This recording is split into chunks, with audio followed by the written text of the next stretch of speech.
The limestone rock that would become the most famous high place in Western civilization began its journey millions of years ago when ancient seas covered what we now call Attica. Layer upon layer of marine sediments compressed and solidified, creating the distinctive grey-blue limestone that would one day support marble temples and bronze statues. Through geological ages, tectonic forces pushed this seabed upward, while wind and rain carved away the softer surrounding stone, leaving a flat-topped hill rising 150 meters above the plain below. This natural fortress attracted human settlement long before the first stone was dressed or the first deity invoked. The springs that bubbled from the rock's northern and northwestern slopes provided precious water in a land where summer drought was the rule rather than the exception. The steep cliffs on three sides offered protection that no human fortification could match, while the gentler western slope allowed access for those who belonged and could be defended against those who did not. Archaeological evidence speaks of human presence stretching back into the Neolithic period, when the first farmers of Greece recognized the advantages this rocky outcrop offered. Fragments of pottery, worn smooth by millennia, tell of communities who lived, worked, and died on this height when the very concept of cities was yet unborn. These early inhabitants left few traces beyond their broken vessels and worn tools, but they established a human relationship with the rock that would never be broken. The Bronze Age brought new peoples and new technologies to the limestone plateau. Around 1600 BCE, during what archaeologists call the Middle Helladic period, more substantial structures began to appear. The Mycenaeans, that warrior culture whose exploits would echo through Homer's epics, transformed the Acropolis into a fortified palace complex worthy of their ambitious civilization. They understood that whoever controlled this height controlled the surrounding plain, and whoever controlled the plain controlled the routes between the Peloponnese and northern Greece. The massive stones they hauled up the slopes still inspire awe today. These cyclopean walls, named by later Greeks who could not believe mere mortals had moved such blocks without the help of mythical giants, followed the natural contours of the rock.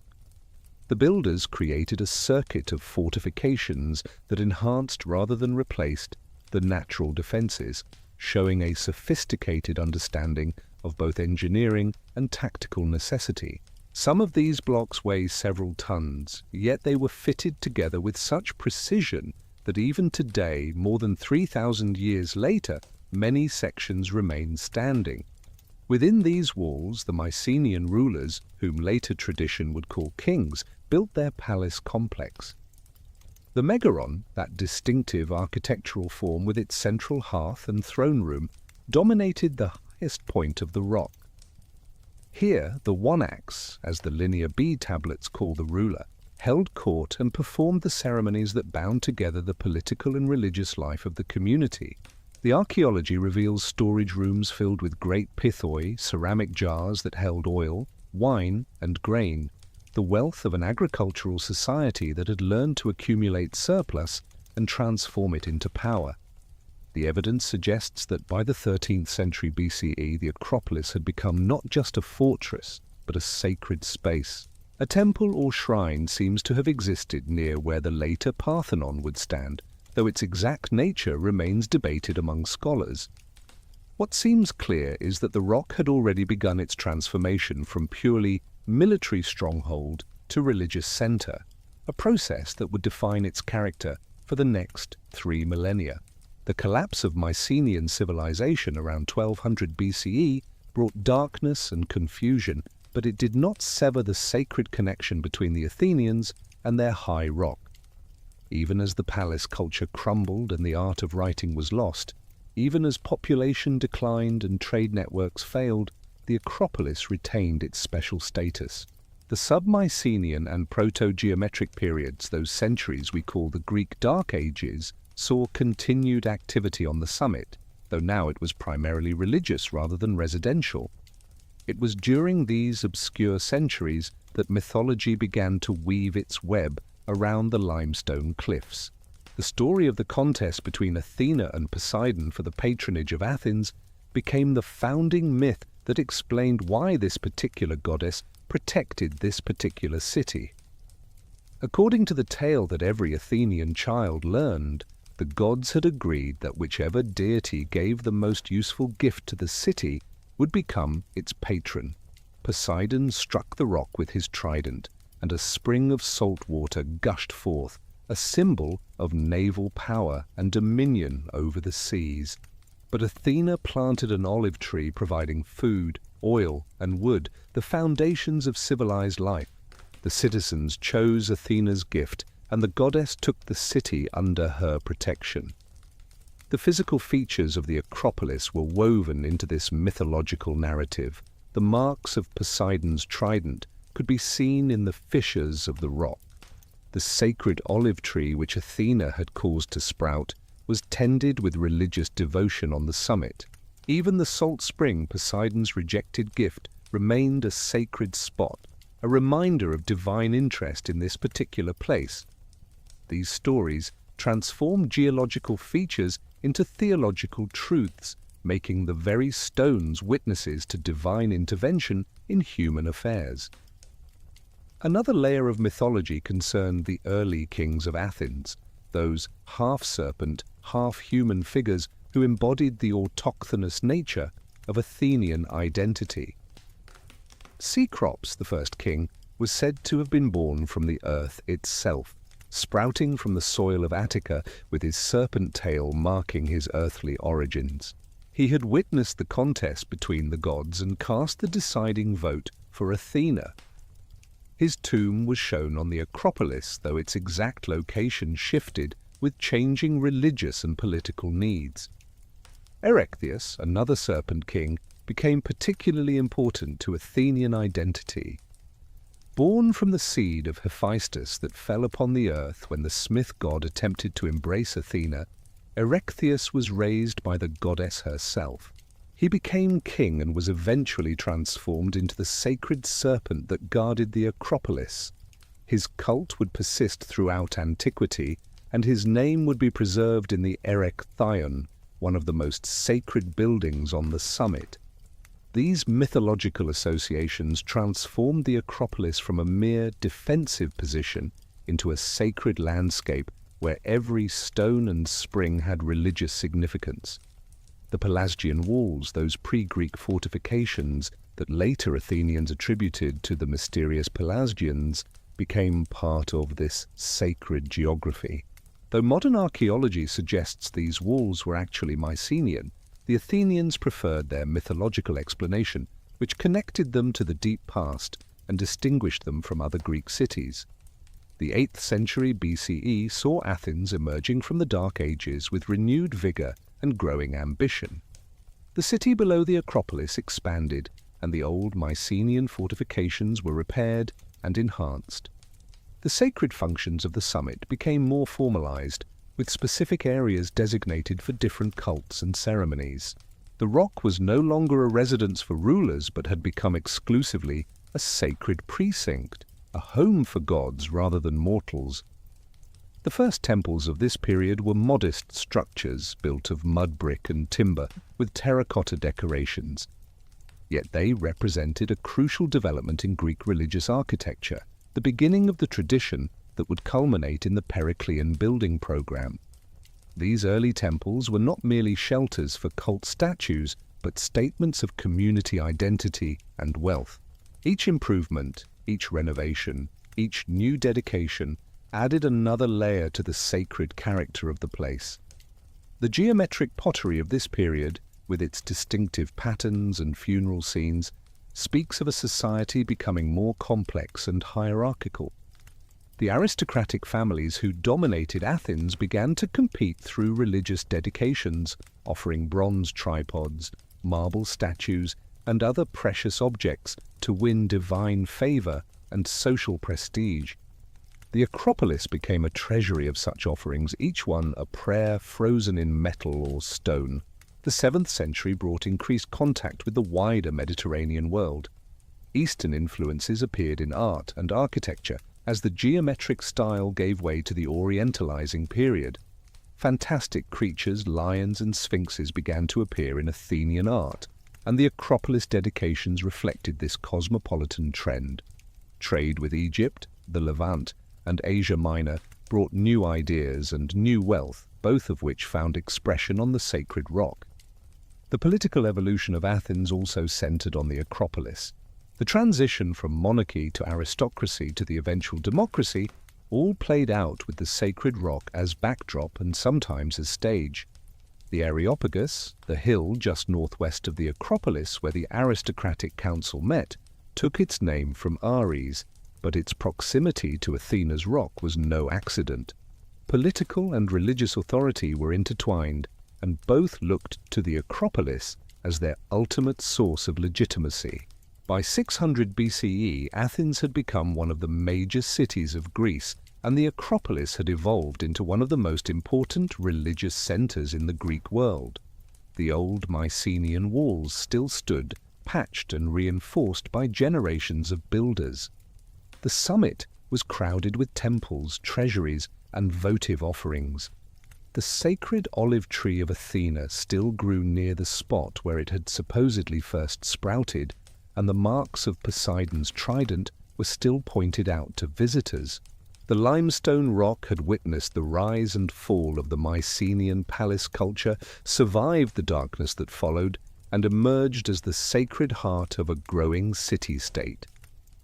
The transformation was complete, from fortress to sanctuary, from royal residence to divine dwelling. Yet this was only the beginning of the story. The 6th century would bring tyrants and democracy, destruction and rebuilding, and the first glimpses of the architectural glory that would make the Acropolis the most famous high place in the ancient world. The sacred rock stood ready for its next transformation, its limestone cliffs catching the morning sun as they had for millions of years, but now crowned with the works of human hands reaching toward the divine. The dialogue between the natural and the constructed, between the geological and the theological, between the mythical past and the historical present, had been established. This conversation would continue for centuries to come, each generation adding its voice while claiming to preserve the authentic tradition. The spring water still flowed from the ancient sources, the same water that had first attracted Neolithic settlers and had sustained Mycenaean princes. The paths up the western slope had been worn smooth by countless feet, pilgrims and citizens ascending to pray, to sacrifice, to dedicate offerings to the gods who protected the city. The rock itself remained unchanged in its essential character, a limestone platform thrust up from the Attic plain, but human imagination and devotion had transformed it into something far more than geology could explain. The 6th century BCE dawned with Athens poised for transformation, and the Acropolis would serve as both witness and participant in the dramatic changes ahead. The aristocratic families, who had long dominated Athenian society, found themselves challenged by new economic forces and social pressures. Trade and craftsmanship created wealth outside the traditional agricultural base, and these newly prosperous citizens demanded a voice in governance. The tensions that resulted would reshape not only the political landscape, but also the sacred architecture of the high city. Around 570 BCE, the Athenians undertook their most ambitious building project yet on the Acropolis. The temple, known to archaeologists as the Hecatompedon, the 100-footer, rose on the southern part of the summit where the Parthenon would later stand. This limestone temple, decorated with painted terracotta and marble sculptures, represented a significant advance in both scale and artistic ambition. Its pediments bore elaborate sculptural groups showing lions devouring bulls, and perhaps the birth of Athena or her victory over the giants. The paint that once made these sculptures vivid has long since disappeared, but traces of red, blue, and green remind us that Greek temples were riots of color, not the austere white structures of popular imagination. The funding for such projects came from various sources that illuminate the economic complexity of archaic Athens. The silver mines at Laurion had begun to produce significant wealth, and the city's control of these mines provided public funds for construction. Wealthy aristocrats competed to finance portions of the building, their names inscribed on dedicatory plaques that proclaimed their piety and generosity. The temples themselves became economic engines, employing architects, sculptors, painters, quarry workers, and transport teams, creating a construction economy that rippled through Athenian society. The political crisis that had been building for generations came to a head in the early 6th century. Solon, appointed as mediator with extraordinary powers, attempted to reform the system without destroying it. His laws, inscribed on wooden tablets and displayed on the Acropolis, addressed debt slavery, political participation, and economic justice. Though his reforms did not immediately bring stability, they established principles that would echo through Athenian history. The Acropolis, as the religious center of the state, housed these laws under divine protection, making them sacred as well as civil documents. The chaos that followed Solon's reforms created an opportunity for an ambitious aristocrat named Pisistratos. After several attempts, he finally established himself as tyrant of Athens around 546 BCE, ruling until his death in 527.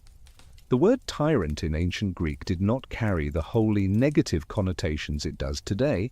It simply meant a ruler who had seized power outside normal constitutional means. Pisistratos proved to be an effective and generally benevolent ruler who understood that his legitimacy depended on divine favor, or at least the appearance of it. Under Pisistratos and his sons Hippias and Hipparchos, the Acropolis underwent remarkable development. The tyrants poured resources into religious architecture, understanding that magnificent temples would not only please the gods, but also demonstrate their own power and Athens' growing importance. They rebuilt and expanded the temple of Athena Polias, the city goddess, creating a structure that would stand until the Persians destroyed it decades later. This building, which scholars call the Old Temple of Athena, occupied the northern part of the summit, its foundations still visible today between the Erechtheion and the Parthenon. The sculptural decoration of these Pisistratid temples marked a revolution in Greek art. The rigid, formulaic figures of the 7th century gave way to more naturalistic representations. The Chorai, those standing female figures dedicated on the Acropolis, began to smile their enigmatic, archaic smiles, their drapery carved with increasing sophistication to suggest the body beneath. The limestone pediments showed mythological scenes of unprecedented complexity, with multiple figures interacting in dramatic narratives. Paint, gold leaf, and inserted eyes of colored stone made these sculptures startlingly lifelike. The Pisistratids also reorganized and expanded the Panathenaia, the festival celebrating Athena's birthday. Every 4 years, the great Panathenaia brought all of Athens and many foreign visitors to participate in the procession that wound its way up to the Acropolis. The tyrants added musical and athletic competitions, making the festival rival the Olympic Games in prestige. The procession itself became a display of Athenian identity, with different groups of citizens playing specific roles, all culminating in the presentation of a new peplos, a ceremonial robe, to the ancient wooden statue of Athena. This wooden statue, the most sacred object on the Acropolis, was believed to have fallen from heaven in the distant past. Unlike the marble and bronze statues that increasingly populated the sanctuary, this simple wooden figure, probably quite crude by classical standards, embodied the most ancient and powerful connection between the goddess and her city. It was this statue, not the magnificent chryselephantine creations of later periods, that received the new peplos and the most solemn sacrifices. The tyrants' building program extended beyond temples to include infrastructure that supported religious activities. They improved the ramp and stairs leading up the western slope, making the ascent easier for processions and elderly pilgrims. Water supply systems were enhanced, crucial for the ritual purifications that preceded sacrifice. Storage facilities for offerings and sacred equipment were constructed or expanded. The Acropolis was becoming not just a collection of temples, but an integrated religious complex. The fall of the tyranny in 510 BCE, orchestrated by aristocratic exiles with Spartan military support, brought another period of political turmoil. Yet remarkably, the architectural development of the Acropolis continued. The new democratic system established by Cleisthenes created even greater civic investment in public buildings. Democracy meant that more citizens had a stake in the state's religious displays, and the Acropolis benefited from this broadened base of support. Around 500 BCE, the Athenians began construction of what would have been the first truly monumental temple on the Acropolis. Built of marble from Mount Pentelicon rather than limestone, this structure, known to scholars as the older Parthenon, was intended to surpass anything previously built in Greece. Its foundations, massive platform, and column drums were well underway when historical events intervened to halt construction forever. The Persian Wars brought destruction on a scale the Acropolis had not seen since the collapse of Mycenaean civilization. In 480 BCE, the Persian army under Xerxes captured Athens. Most of the population had been evacuated to Salamis and other safe havens, but a few defenders made a last stand on the Acropolis, barricading themselves behind wooden walls they believed fulfilled an oracle about wooden walls saving Athens. The Persians showed no mercy. They scaled the cliffs, thought unclimbable, slaughtered the defenders, and systematically destroyed everything on the summit. The Persian destruction was thorough and deliberate. Temples were pulled down stone by stone, their columns toppled and broken. Sacred statues were smashed or carried off as booty. The ancient olive tree of Athena was burned, though Athenians later claimed it miraculously sprouted a new shoot the very next day. The offerings accumulated over centuries. Bronze tripods, marble karae, terracotta plaques were either looted or destroyed. Fire consumed the wooden elements of buildings, and the heat was so intense that it cracked marble and turned limestone to lime. When the Athenians returned after their victories at Salamis and Plataea, they found their sacred rock a field of ruins. The psychological impact must have been devastating. Every temple, every statue, every dedication that connected them to their ancestors and their gods lay in fragments. Yet from this destruction came an extraordinary decision that would shape the Acropolis for the next generation. The Athenians took an oath, recorded by later historians as the Oath of Plataea, not to rebuild the temples destroyed by the Persians, but to leave them as ruins, eternal reminders of barbarian impiety.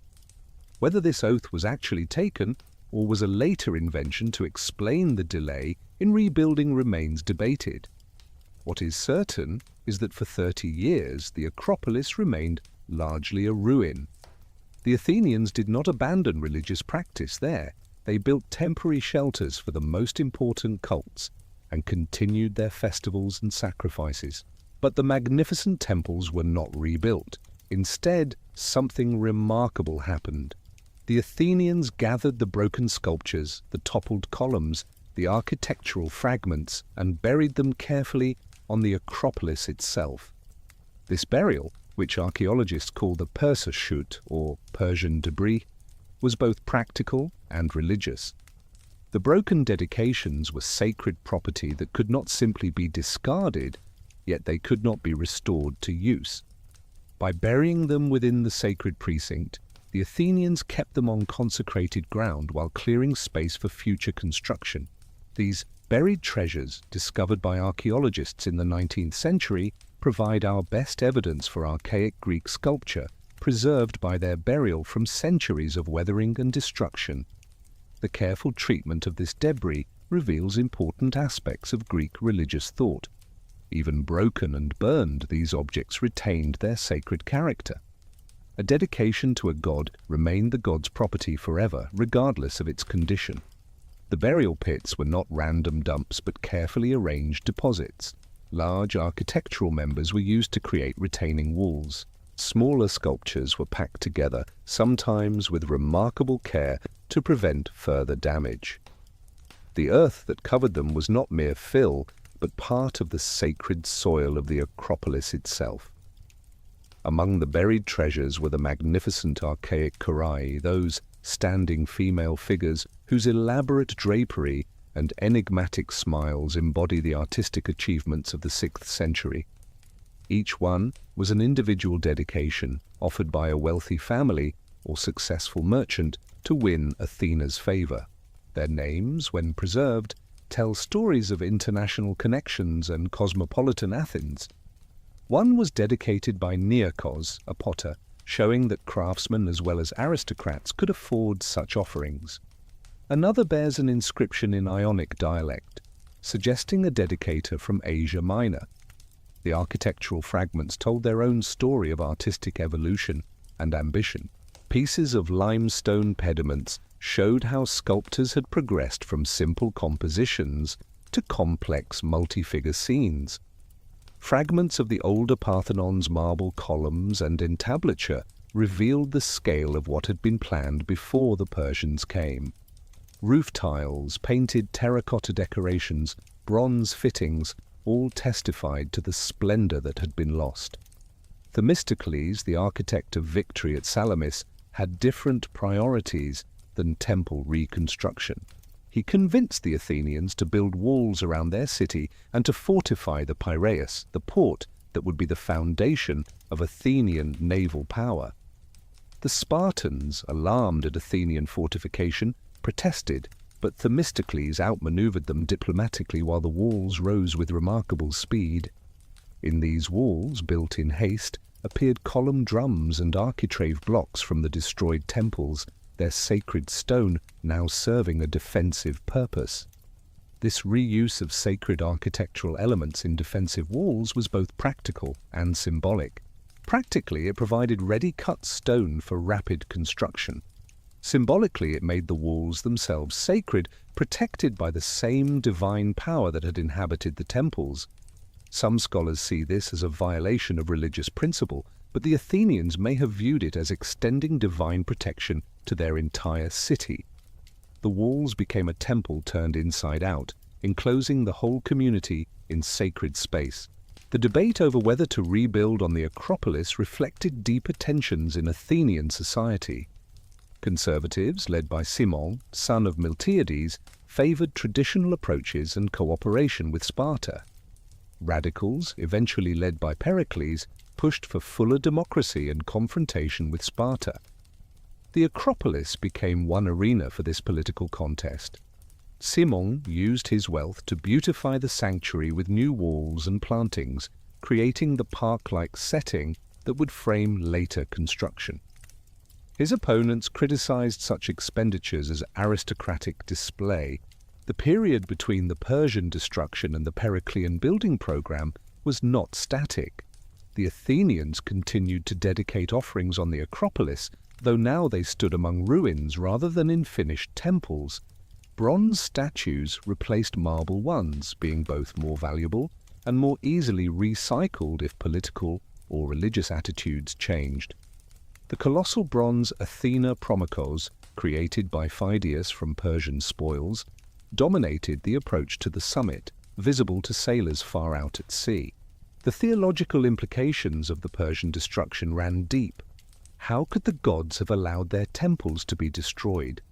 Some saw it as punishment for human impiety or hubris. Others argued that the gods had sacrificed their earthly houses to ensure the greater victory of Greece over Persia.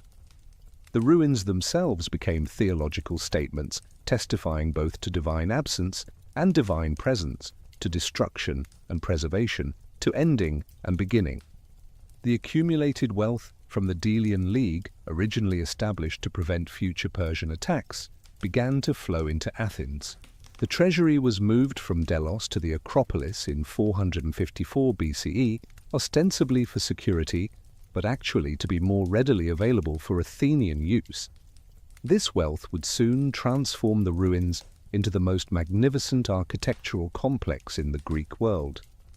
But for 3 decades, the Acropolis remained a sacred ruin, a scar on the landscape that reminded every Athenian of the price of freedom and the cost of empire. The broken sculptures in their burial pits lay silent beneath the earth, preserving in their fractured stone the artistic achievements of archaic Athens. Above them, the Athenians continued their processions and sacrifices among the ruins, maintaining the continuity of religious practice despite the discontinuity of architectural setting. The sacred rock had survived another catastrophe, and from the ashes of destruction, something unprecedented was about to arise. The democratic city had found its wealth, its confidence, and its ambition. The stage was set for Pericles and the golden age that would transform the Acropolis from a place of memory into a monument for all time. The year 449 BCE marked a turning point in Athenian history when Pericles, the aristocrat who had become the champion of democracy, proposed something audacious to the assembly. The oath of Plataea, whether real or imagined, had kept the Acropolis in ruins for 30 years, but now Pericles argued that Athens had fulfilled its obligation to remember Persian sacrilege. The time had come to rebuild, not merely to restore what had been lost, but to create something that would proclaim Athenian glory to all future generations. The wealth of empire would transform the sacred rock into a vision of marble and gold that would make Athens the school of Hellas. The political battle over this proposal was fierce and reveals the tensions within Athenian democracy. Thucydides, son of Milesius, led the conservative opposition, arguing that using allied tribute money for Athenian beautification was both impious and unjust. The allies had contributed these funds for defense against Persia, not for monuments to Athenian vanity. Pericles responded with arguments both practical and ideological. Athens was keeping the seas safe from Persian threat, fulfilling its obligation to the allies. Moreover, the magnificence of Athens benefited all Greeks by creating a cultural center worthy of their collective achievements. The debate went deeper than mere financial ethics. It touched on fundamental questions about the nature of empire, democracy, and religious obligation. Did Athens have the right to speak for all Greeks? Could democratic decisions override traditional religious scruples? Was beauty itself a form of piety that honored the gods more than maintaining ancient ruins? The assembly, swayed by Pericles' vision and perhaps by the employment opportunities the building program would create, voted to proceed. Pericles assembled a team of the finest artists and architects in Greece, but one figure stood above all others in shaping the Acropolis program. Phidias, already famous for his colossal statues, became the general overseer of the entire project.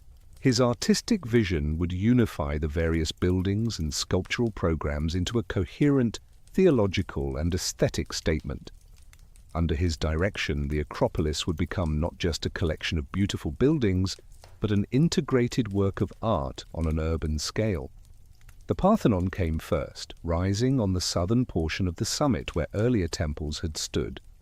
The architects Iktinos and Kallikrates designed a building that would surpass all previous Greek temples in size, refinement, and expense.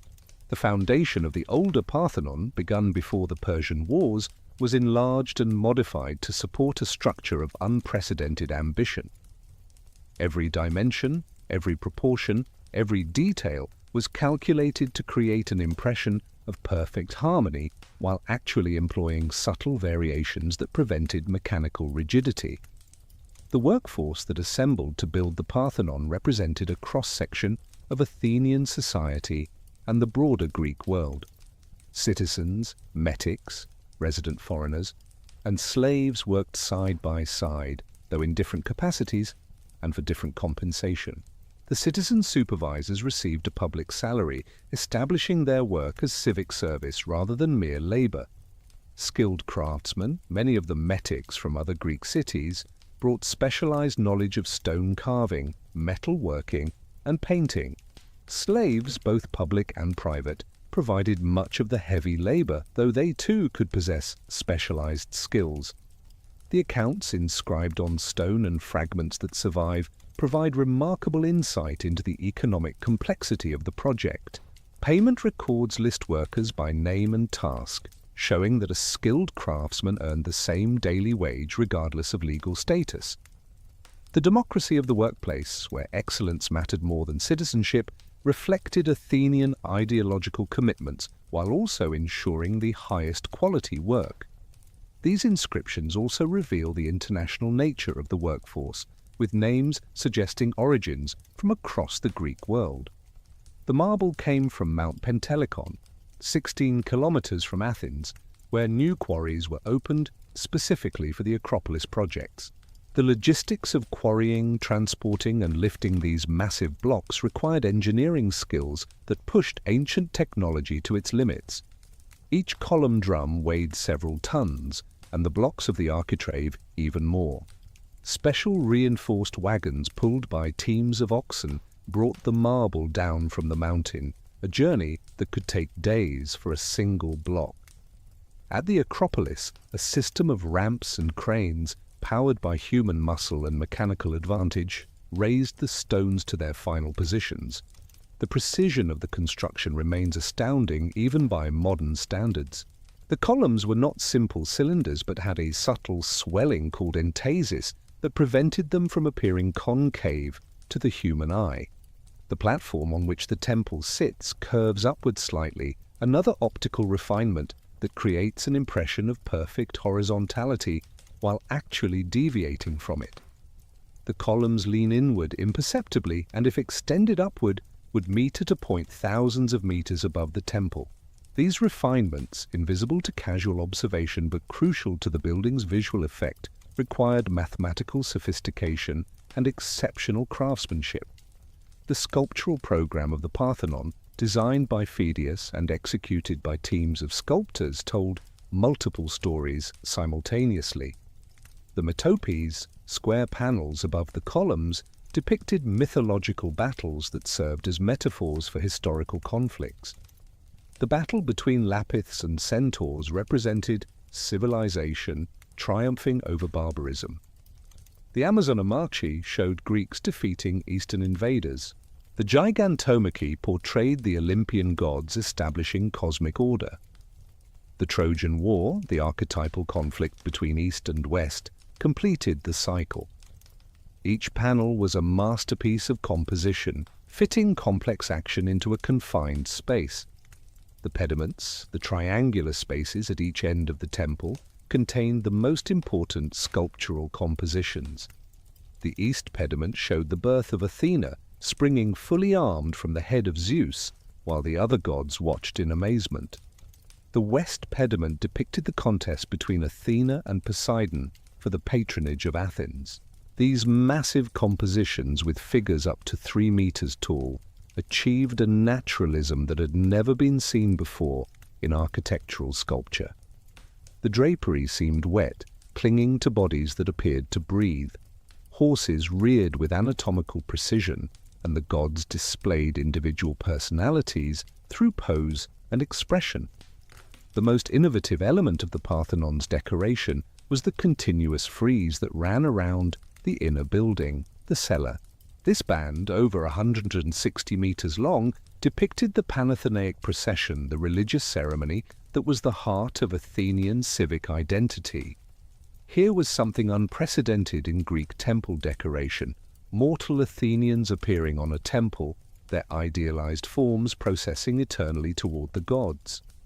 Horsemen, maiden basket-bearers, sacrificial animals, musicians and officials moved in rhythmic variation along the marble band, their overlapping forms creating an illusion of depth on a relief only 5 centimeters deep. The interpretation of this frieze has generated endless scholarly debate. Was it the contemporary Panathenaea making the Parthenon a monument to current Athenian glory? Was it the first Panathenaea placing the temple in mythological time?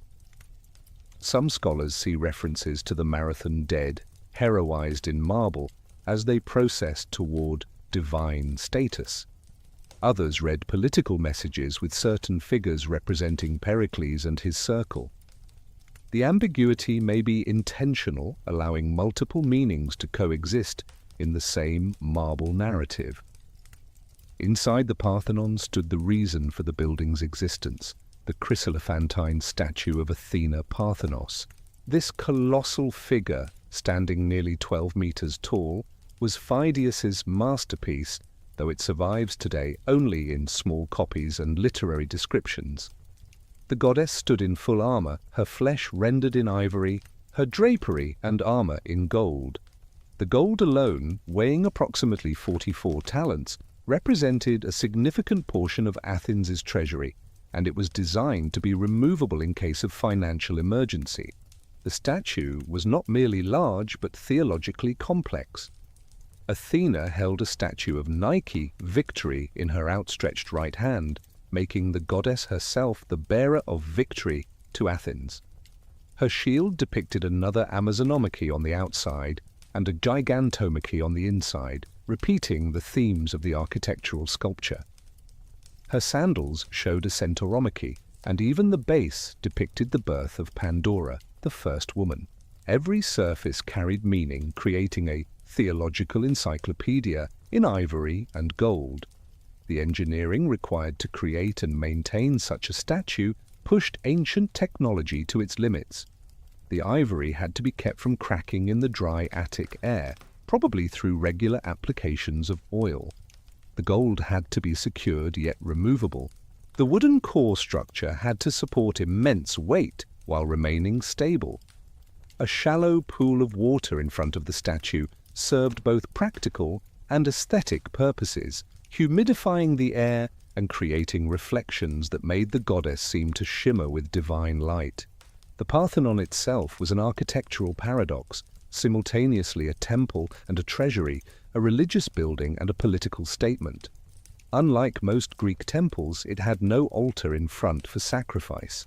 The religious functions occurred at the old altar of Athena to the north. The Parthenon was more a vast votive offering than a conventional temple, a monument to Athenian wealth and power, dressed in religious clothing. The treaty records of the Delian League were displayed inside, making explicit the connection between empire and architecture. The speed of construction was remarkable.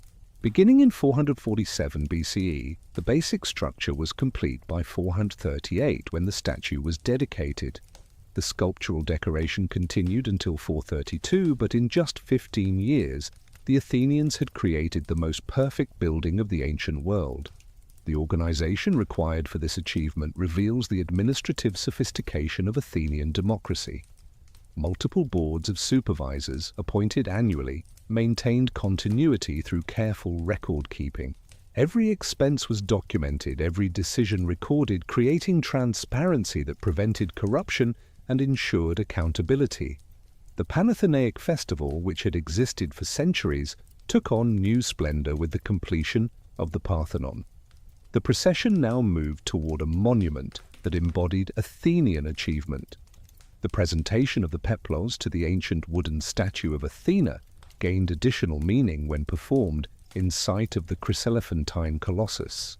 The sacrifices, the competitions, the distributions of meat to the citizens all occurred in a sacred landscape transformed by marble and gold into a vision of divine order. The smaller details of the Parthenon revealed the same attention to perfection as the grand design. The doors, made of precious wood and decorated with ivory and metals, were themselves works of art. The coffered ceiling was painted with stars and floral patterns, creating a cosmos within the building. The tiles were of marble rather than terracotta, an extravagance that ensured the entire building gleamed white in the sun. Bronze attachments, gold leaf accents, and painted details, now lost, added color and richness that we can barely imagine. The religious implications of the Parthenon went beyond its dedications to Athena. The building embodied mathematical relationships that Greeks associated with cosmic harmony. The ratio of width to length, the spacing of columns, The proportions of every element followed mathematical principles that were thought to reflect divine order. The temple was thus not just an offering to the gods, but an embodiment of divine principles in stone, making visible the invisible harmonies that governed the universe. The political messages were equally complex. The Parthenon proclaimed Athenian democracy's ability to achieve what monarchies and oligarchies could not. The collaborative effort of citizens, the transparent administration, the collective decision-making had produced a monument surpassing the pyramids of Egypt or the palaces of Persia. Yet it also proclaimed Athenian imperialism, built with allied money and decorated with scenes of Greek triumph over various others. The democracy that built it was also an empire, and the Parthenon celebrated both aspects of Athenian power. The influence of the Parthenon on subsequent architecture cannot be overstated. Its proportions became canonical, copied and adapted throughout the ancient world, and revived repeatedly in later periods. The optical refinements once discovered by modern archaeologists revolutionized understanding of Greek sophistication. The integration of architecture and sculpture into a unified program established a model that would influence buildings from Roman temples to Renaissance churches to neoclassical museums. Yet the Parthenon was only one element of Pericles' vision for the Acropolis. As it rose on the southern summit, plans were already underway for other structures that would complement and complete the sacred landscape. The propylaea would provide a monumental entrance worthy of what lay beyond. The temple of Athena Nike would celebrate military victory. The Erechtheion would house the most ancient and sacred cults. Together, these buildings would transform the Acropolis from a collection of shrines into a unified sacred complex. The workshop of Phidias, located on the south slope of the Acropolis, became a center of artistic innovation that influenced Greek art for generations. Here, the master and his assistants developed new techniques for working ivory and gold, created models for the sculptural programs, and trained the next generation of artists. The workshop was itself a sacred space where artistic creation was understood as a form of religious devotion. The tools found by archaeologists, the molds for bronze casting, the fragments of ivory and gold, all testify to the material processes that produced transcendent art. As the 430s BCE drew to a close, the Parthenon stood complete, its chryselephantine Athena gazing out through the open doors toward the city that had created her. The marble sculptures, painted in brilliant colors, told their stories of divine victory and cosmic order. The treasury within held the wealth of empire, protected by the goddess who had given Athens dominion over the seas. The Acropolis had been transformed from a field of ruins into a monument to human achievement, yet it remained fundamentally a sacred space where gods and mortals met. The success of the Parthenon project encouraged even more ambitious plans. Pericles and his architects envisioned a complete transformation of the Acropolis, with every structure replaced or renewed according to a master plan that would create the perfect sacred landscape. The democracy had proven capable of achievement that rivaled or surpassed the monuments of autocracy. The Golden Age was at its height, and there seemed no limit to what Athens might accomplish. Yet even as the Parthenon rose in marble perfection, forces were gathering that would challenge Athenian power and confidence. The Peloponnesian War was approaching, and with it would come tests that neither Pericles nor his city could foresee. The propylaea, that monumental gateway to the sacred summit, began rising in 437 BCE, even before the Parthenon sculptures were complete. Mnesicles, the architect chosen for this challenging project, faced a task perhaps more difficult than creating the Parthenon itself. He had to design a structure that would mediate between the secular city below and the sacred space above, that would impress without overwhelming, that would control access while welcoming legitimate visitors. The irregular terrain, the existing shrines that could not be moved, and the need to accommodate processions all created constraints that required architectural genius to overcome. the site itself presented immediate challenges that would have defeated a lesser architect. The natural rock sloped steeply and irregularly, with a difference of several meters between the lower approach and the upper platform. Ancient sacred spots, including Mycenaean walls and time-honored shrines, could not be disturbed without risking divine displeasure.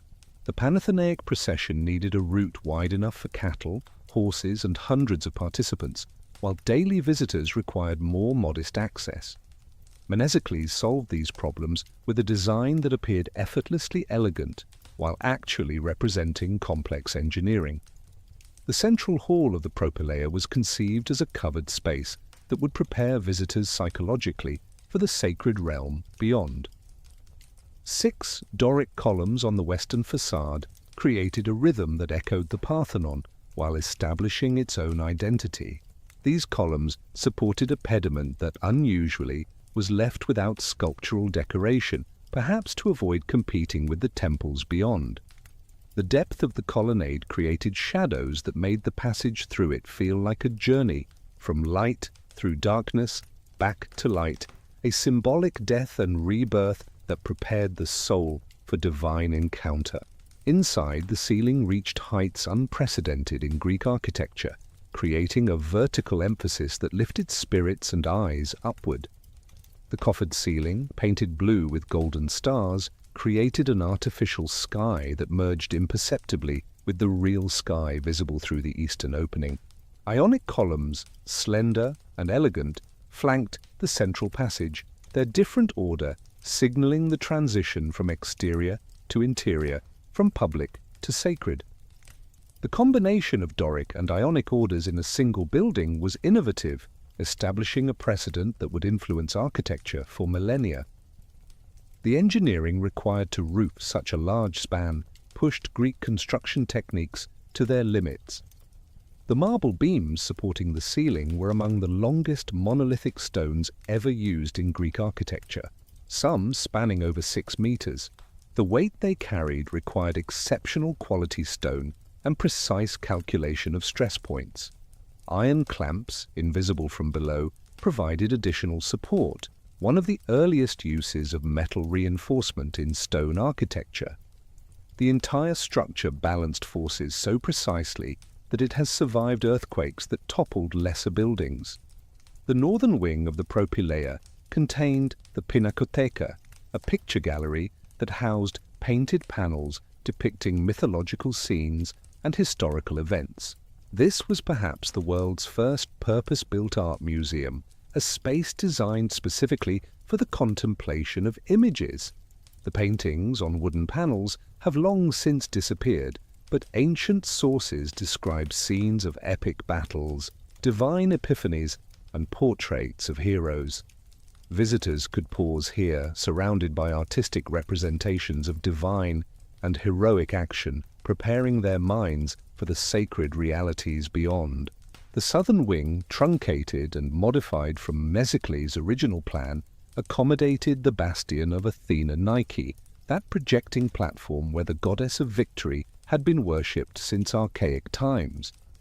The architect had envisioned symmetrical wings, but religious conservatism and practical constraints forced compromise.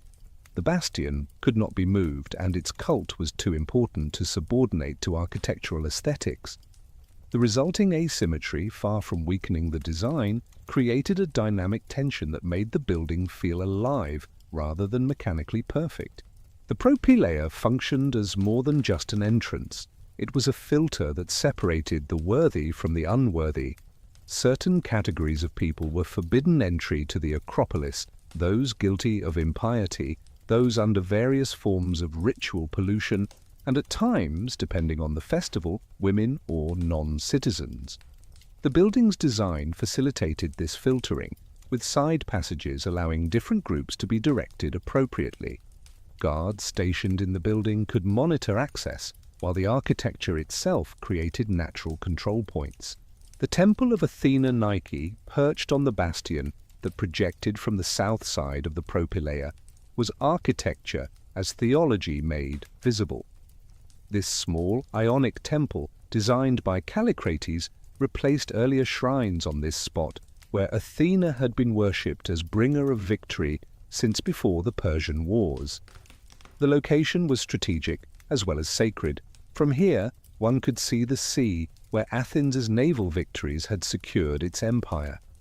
The temple thus connected military success with divine favor, making explicit the relationship between Athenian power and religious devotion. The proportions of this temple achieved a delicacy that seemed to defy stone's natural heaviness. 4 Ionic columns on front and back created a rhythm that was both measured and musical. The columns appeared to grow from the bastion like flowers from a rocky meadow, their volute capitals resembling opening buds. The entire structure measured less than 9 meters by 6 meters, yet its perfect proportions and elevated position gave it a presence that exceeded its modest size. The marble seemed to glow in the afternoon sun, earning it the ancient epithet of the White Temple. The sculptural decoration of the Nike Temple told stories of victory, both mythological and historical. The frieze, only half a meter high, depicted battles between Greeks and Persians, between gods and giants, scenes so finely carved that individual weapons and facial expressions were visible despite the minute scale. The east frieze showed an assembly of gods, seated and standing, observing the conflicts with divine detachment. The mixture of divine and historical narratives suggested that Athenian victories were part of a cosmic order in which gods and mortals collaborated. The parapet that surrounded the bastion, added around 410 BCE, bore some of the most exquisite relief sculptures of the ancient world. These panels showed multiple figures of Nike performing various acts, sacrificing bulls, erecting trophies, binding sandals. The Nike adjusting her sandal became one of the most celebrated images of Greek art, her drapery carved so thin it seemed transparent, revealing the body beneath while creating patterns of moving fabric that defied stone solidity.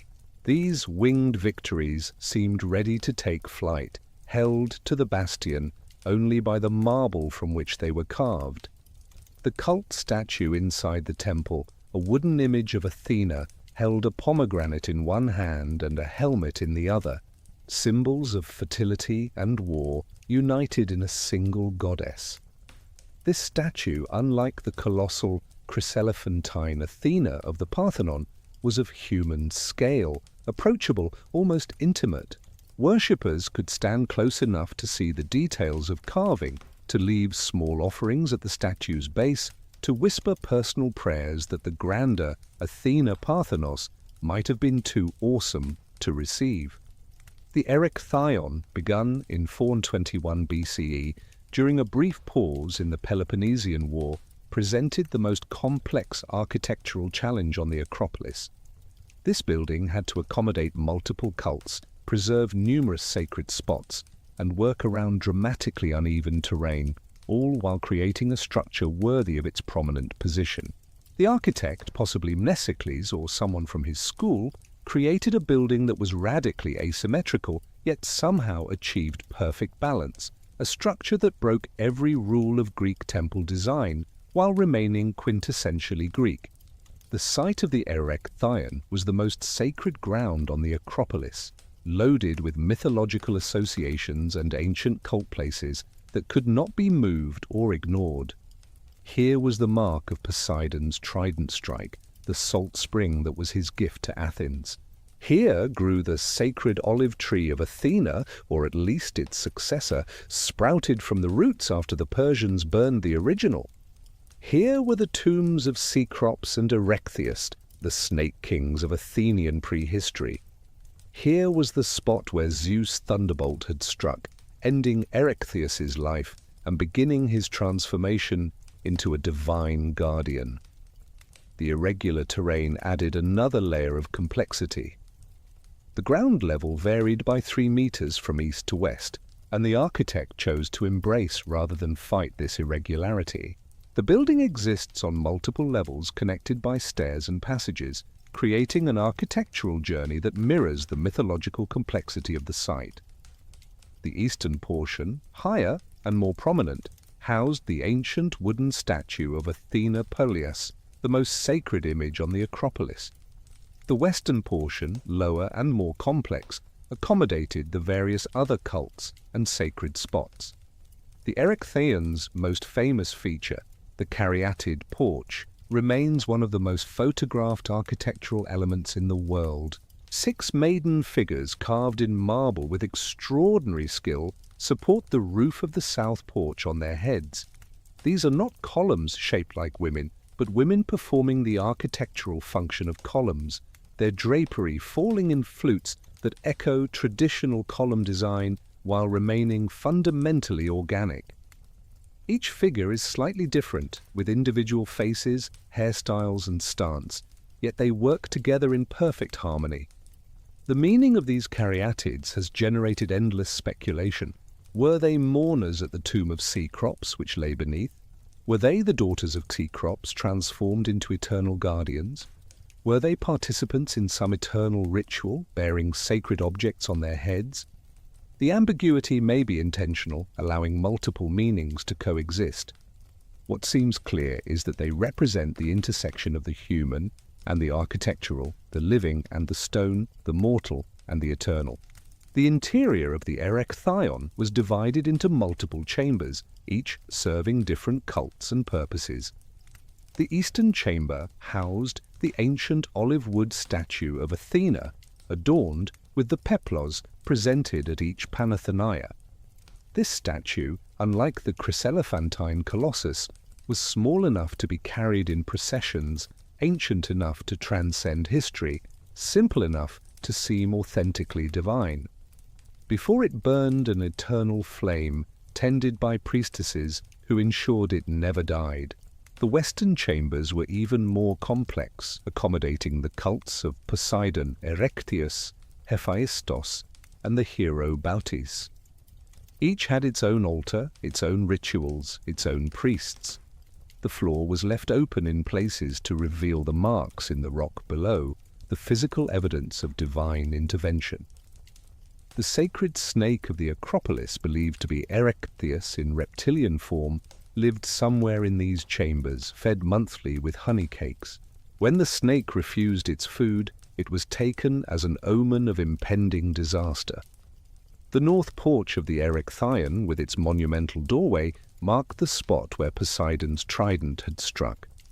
The ceiling was left open above the mark, allowing rain to fall on this spot, as it had since the god created it.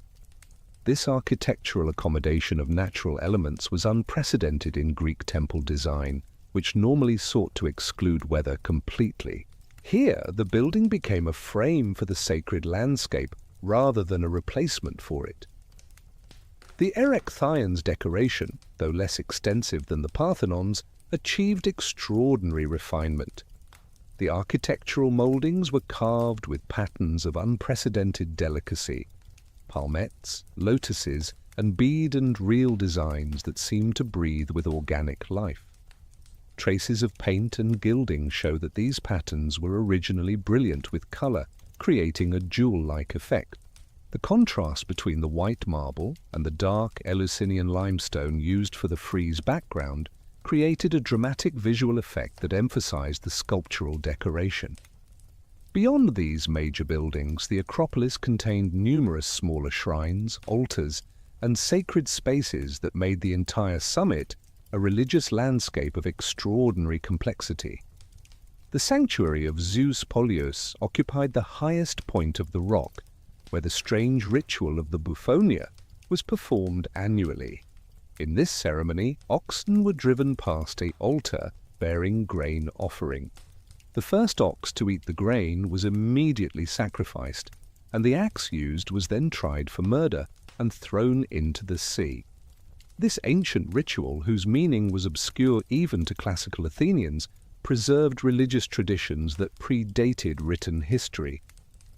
The altar of Athena, where the principal sacrifices occurred, stood between the Parthenon and the Erechtheion. This structure, rebuilt multiple times over centuries, was the true religious center of the Acropolis. Here, the daily sacrifices maintained the contract between Athens and its patron goddess. The smoke of burning offerings rose constantly from this altar, carrying the savor of roasted meat to the gods, while the edible portions were distributed according to strict protocols that reinforced social hierarchies and civic identity. Hundreds of votive offerings crowded the spaces between buildings. Bronze statues of athletes, marble portraits of priests and priestesses, gilded tripods commemorating theatrical victories, all competed for space and attention. These dedications accumulated over centuries, creating a forest of monuments that made movement through the sanctuary a journey through Athenian history and achievement. Each offering told a story, a victory in war, a successful business venture, a prayer answered, a disaster averted. The daily life of the Acropolis involved dozens of religious professionals who maintained the cults and performed the rituals. Priests and priestesses, some serving for life and others for limited terms, conducted sacrifices and managed temple property. The priestess of Athena Polias, always from the ancient family of the Eteobutadai, held one of the most prestigious positions in Athens. She alone could enter certain sacred spaces and perform certain rituals, her person considered sacred during her term of office. Temple servants called neokoros performed the practical work of maintaining the sanctuaries. They cleaned the buildings, tended the sacred flames, managed the offerings, and assisted in rituals. Many were slaves owned by the temples, their labor considered a form of religious service. They lived on or near the Acropolis, forming a permanent religious community that ensured the gods were never without attendants. The Zakoros were special servants who performed the most intimate services for the divine statues. They washed the statues, changed their garments, adjusted their ornaments, and performed the daily rituals that maintained the gods' presence in their images.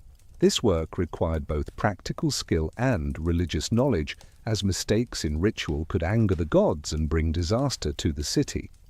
Security was a constant concern on the Acropolis, given the vast wealth stored in the temples. Guards, called toxotai, patrolled the sanctuary day and night. They were often Scythian slaves owned by the state, chosen for their loyalty and martial skills. Their presence reminded visitors that the sacred treasures were protected by human as well as divine power. The theft of sacred property was punishable by death, and the guards had authority to arrest and detain suspects. The calendar of festivals brought regular variation to life on the Acropolis. Besides the Great Panathenæa every 4 years and the annual Lesser Panathenæa, numerous other festivals brought processions, sacrifices, and celebrations to the summit. The Arephoria, where young girls carried secret objects in baskets, the Calenteria and Plinteria, when the ancient statue of Athena was undressed, washed, and reclothed, the Synoekia, celebrating the political unification of Attica. Each festival had its own rituals, its own participants, its own meaning in the complex religious life of Athens. As the 5th century BCE drew to a close, the Acropolis stood complete according to the Periclean vision, though modified by war and circumstance. The sacred rock had become a total work of art, where architecture, sculpture, and ritual combined to create one of humanity's most extraordinary religious spaces. Every view was calculated, every approach choreographed, every detail considered. Yet it remained a living sanctuary, constantly evolving as new dedications were added, old rituals were maintained, and the dialogue between gods and mortals continued. The Peloponnesian War, raging intermittently since 431 BCE, had prevented some planned projects and forced modifications to others. The Erechtheion, completed only in 406 BCE, had taken 15 years to build due to interruptions and financial constraints. The Propylaea remained unfinished, its original symmetrical design compromised. Yet what existed surpassed anything elsewhere in the Greek world. The Acropolis had become not just the religious center of Athens, but a pilgrimage destination for all Greeks, a place where human achievement touched the divine. The defeat of Athens in 404 BCE brought profound changes to the Acropolis, though the physical structures remained largely intact. The long walls connecting Athens to Piraeus were demolished by Spartan command. The fleet was reduced to 12 ships, and the empire that had funded the great building projects dissolved into memory. Yet the sacred rock retained its religious significance, and even Athens' conquerors respected the sanctity of the temples, understanding that violence against the gods' dwellings would bring divine retribution regardless of military victory. The oligarchic government of the 30 tyrants imposed by Sparta used the Acropolis as their stronghold during their brief but bloody rule. They stored their plundered wealth in the temples and conducted their tribunals in the shadow of Athena's statue. When democracy was restored in 403 BCE, one of the first acts was a ritual purification of the entire sanctuary, washing away the pollution of tyranny with sacred water and the blood of sacrificial animals. The priests performed extraordinary rites of cleansing, understanding that the gods must be appeased for the sacrilege of using their holy places for mortal political violence. The 4th century brought a different kind of activity to the Acropolis, less monumental but equally significant. Without imperial tribute to fund grand projects, the Athenians focused on maintaining what existed and adding smaller dedications that reflected their reduced but still considerable prosperity. Bronze statues proliferated, often commemorating athletic victories or successful military commands. Portrait sculptures of distinguished citizens began to appear, a practice that would have seemed presumptuous in the 5th century, but now reflected changing attitudes about individual achievement and commemoration. The financial records of this period, inscribed on stone and displayed on the Acropolis, reveal the careful management required to maintain the sanctuaries without imperial resources. The treasurers of Athena developed sophisticated accounting systems, lending sacred money at interest to fund public projects, carefully distinguishing between funds that could be used and those that were absolutely sacred. The gold from the Athena Parthenon statue was removed and replaced with gilded wood during financial crises, then restored when circumstances improved, a cycle that repeated several times over the centuries. Alexander the Great's conquest of the Persian Empire brought unexpected benefits to the Acropolis. After his victory at the Granicus River in 334 BCE, Alexander sent 300 Persian panoplies to be dedicated to Athena, with an inscription reading, "Alexander, son of Philip, and the Greeks except the Lacedaemonians from the barbarians dwelling in Asia."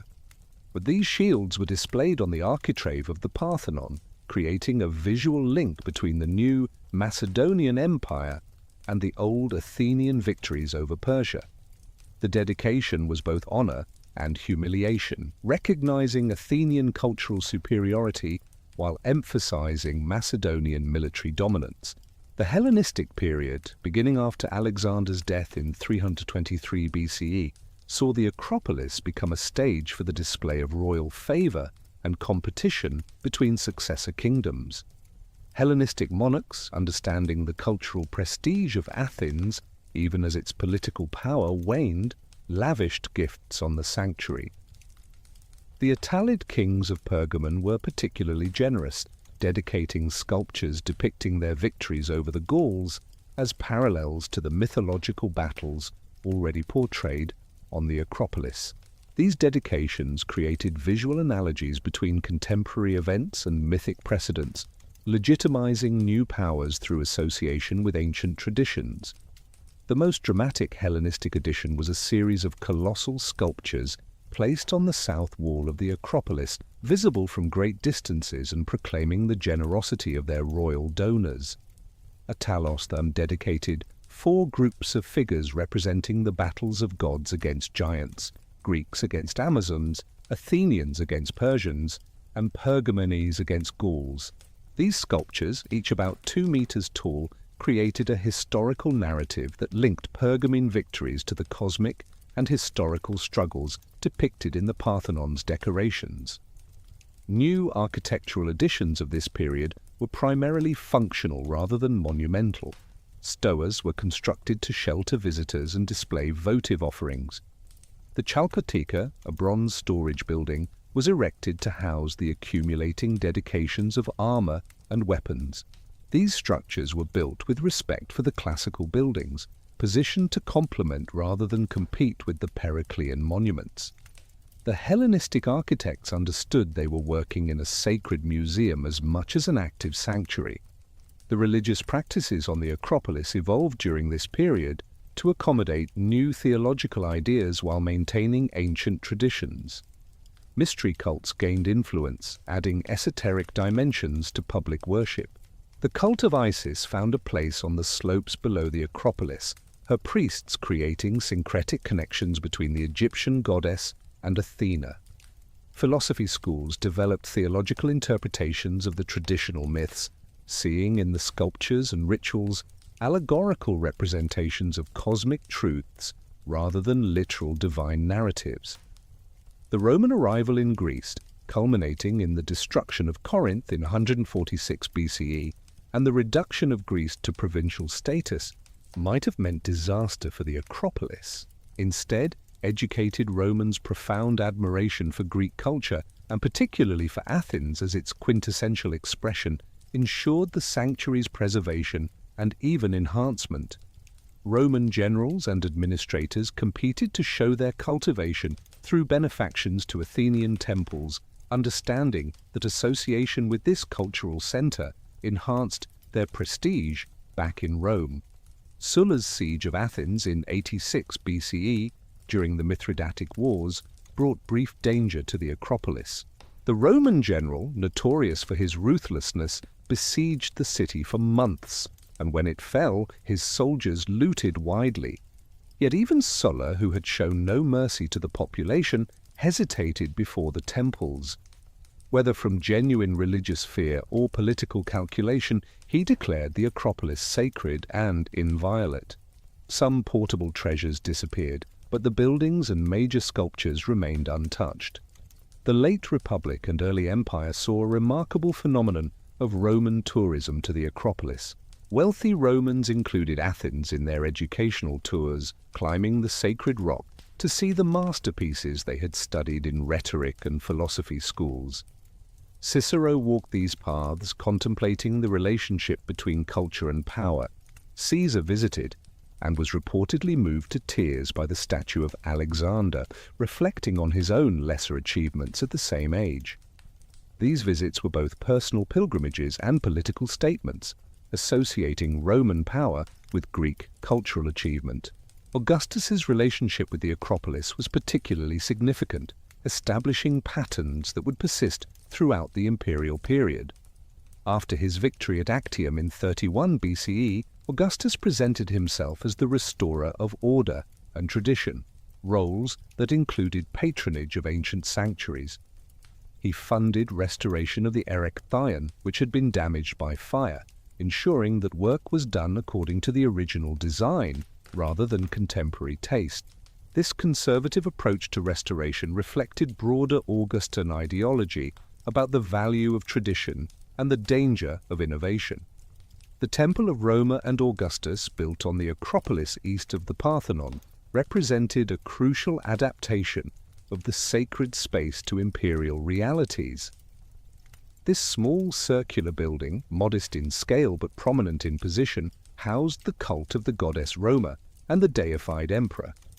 Its architecture deliberately echoed the Erechtheion's Ionic order while maintaining subordinate proportions to the classical temples. The placement was carefully calculated to associate imperial power with divine authority without overwhelming the traditional gods. The Athena Promachos, that colossal bronze statue created by Phidias, continued to dominate the approach to the propylaea throughout the Roman period. Standing 9 meters tall, her spear point and helmet crest were visible to sailors approaching Piraeus, making her a navigation landmark as well as religious symbol. Roman visitors were particularly impressed by this statue, seeing in it a combination of artistic achievement and engineering prowess that matched their own ambitions. The statue's survival through various conquests and changes of government testified to its universal recognition as a supreme achievement of human artistry. Other monumental sculptures accumulated on the Acropolis during the Roman period, gifts from emperors and wealthy individuals seeking to associate themselves with Athenian glory. Statues of Hadrian, the most Philhellenic emperor, were particularly numerous. Portrait sculptures of Roman officials who had served as benefactors to Athens stood alongside those of ancient Athenian heroes, creating a visual dialogue between past and present, Greek and Roman, that reflected the complex cultural negotiations of the imperial period. The daily religious life of the Roman-era Acropolis maintained remarkable continuity with classical practices while incorporating new elements. The Panathenaic festival continued with imperial support, now including prayers for the emperor's health alongside traditional offerings to Athena. Roman citizens residing in Athens could participate in certain ceremonies, their inclusion marking both the universalization of Greek culture and the political realities of Roman dominance. The hereditary priesthoods continued in the same families that had held them for centuries, their genealogies now matters of antiquarian pride rather than political power. The philosophical schools of Athens, particularly the Academy and the Lyceum, developed increasingly sophisticated interpretations of the Acropolis's religious significance. Platonists saw in the temples mathematical harmonies reflecting the structure of the cosmos. Stoics interpreted the mythological sculptures as allegories of moral truths. These philosophical readings did not replace traditional religious practice, but added interpretive layers that appealed to educated visitors from throughout the Mediterranean world. Pausanias, writing his guide to Greece in the 2nd century CE, provides our most complete ancient description of the Acropolis at its height. His meticulous account records not just the major buildings but hundreds of statues, dedications, and sacred spots, each with its associated stories and meanings. Through his eyes, we see the Acropolis as a vast outdoor museum where every object carried historical and religious significance. His description reveals the accumulated complexity of 7 centuries of dedications, the sacred rock so crowded with monuments that movement through the sanctuary required careful navigation. The Emperor Hadrian's passion for Greek culture brought the last major phase of ancient construction to the Acropolis. Beyond his temple to Roma and Augustus, he funded repairs and restorations throughout the sanctuary. His architects worked with remarkable sensitivity to the classical aesthetic, their additions almost invisible in their careful harmony with existing structures. Hadrian understood that the glory of the Acropolis lay not in continuous transformation, but in preservation of its classical perfection.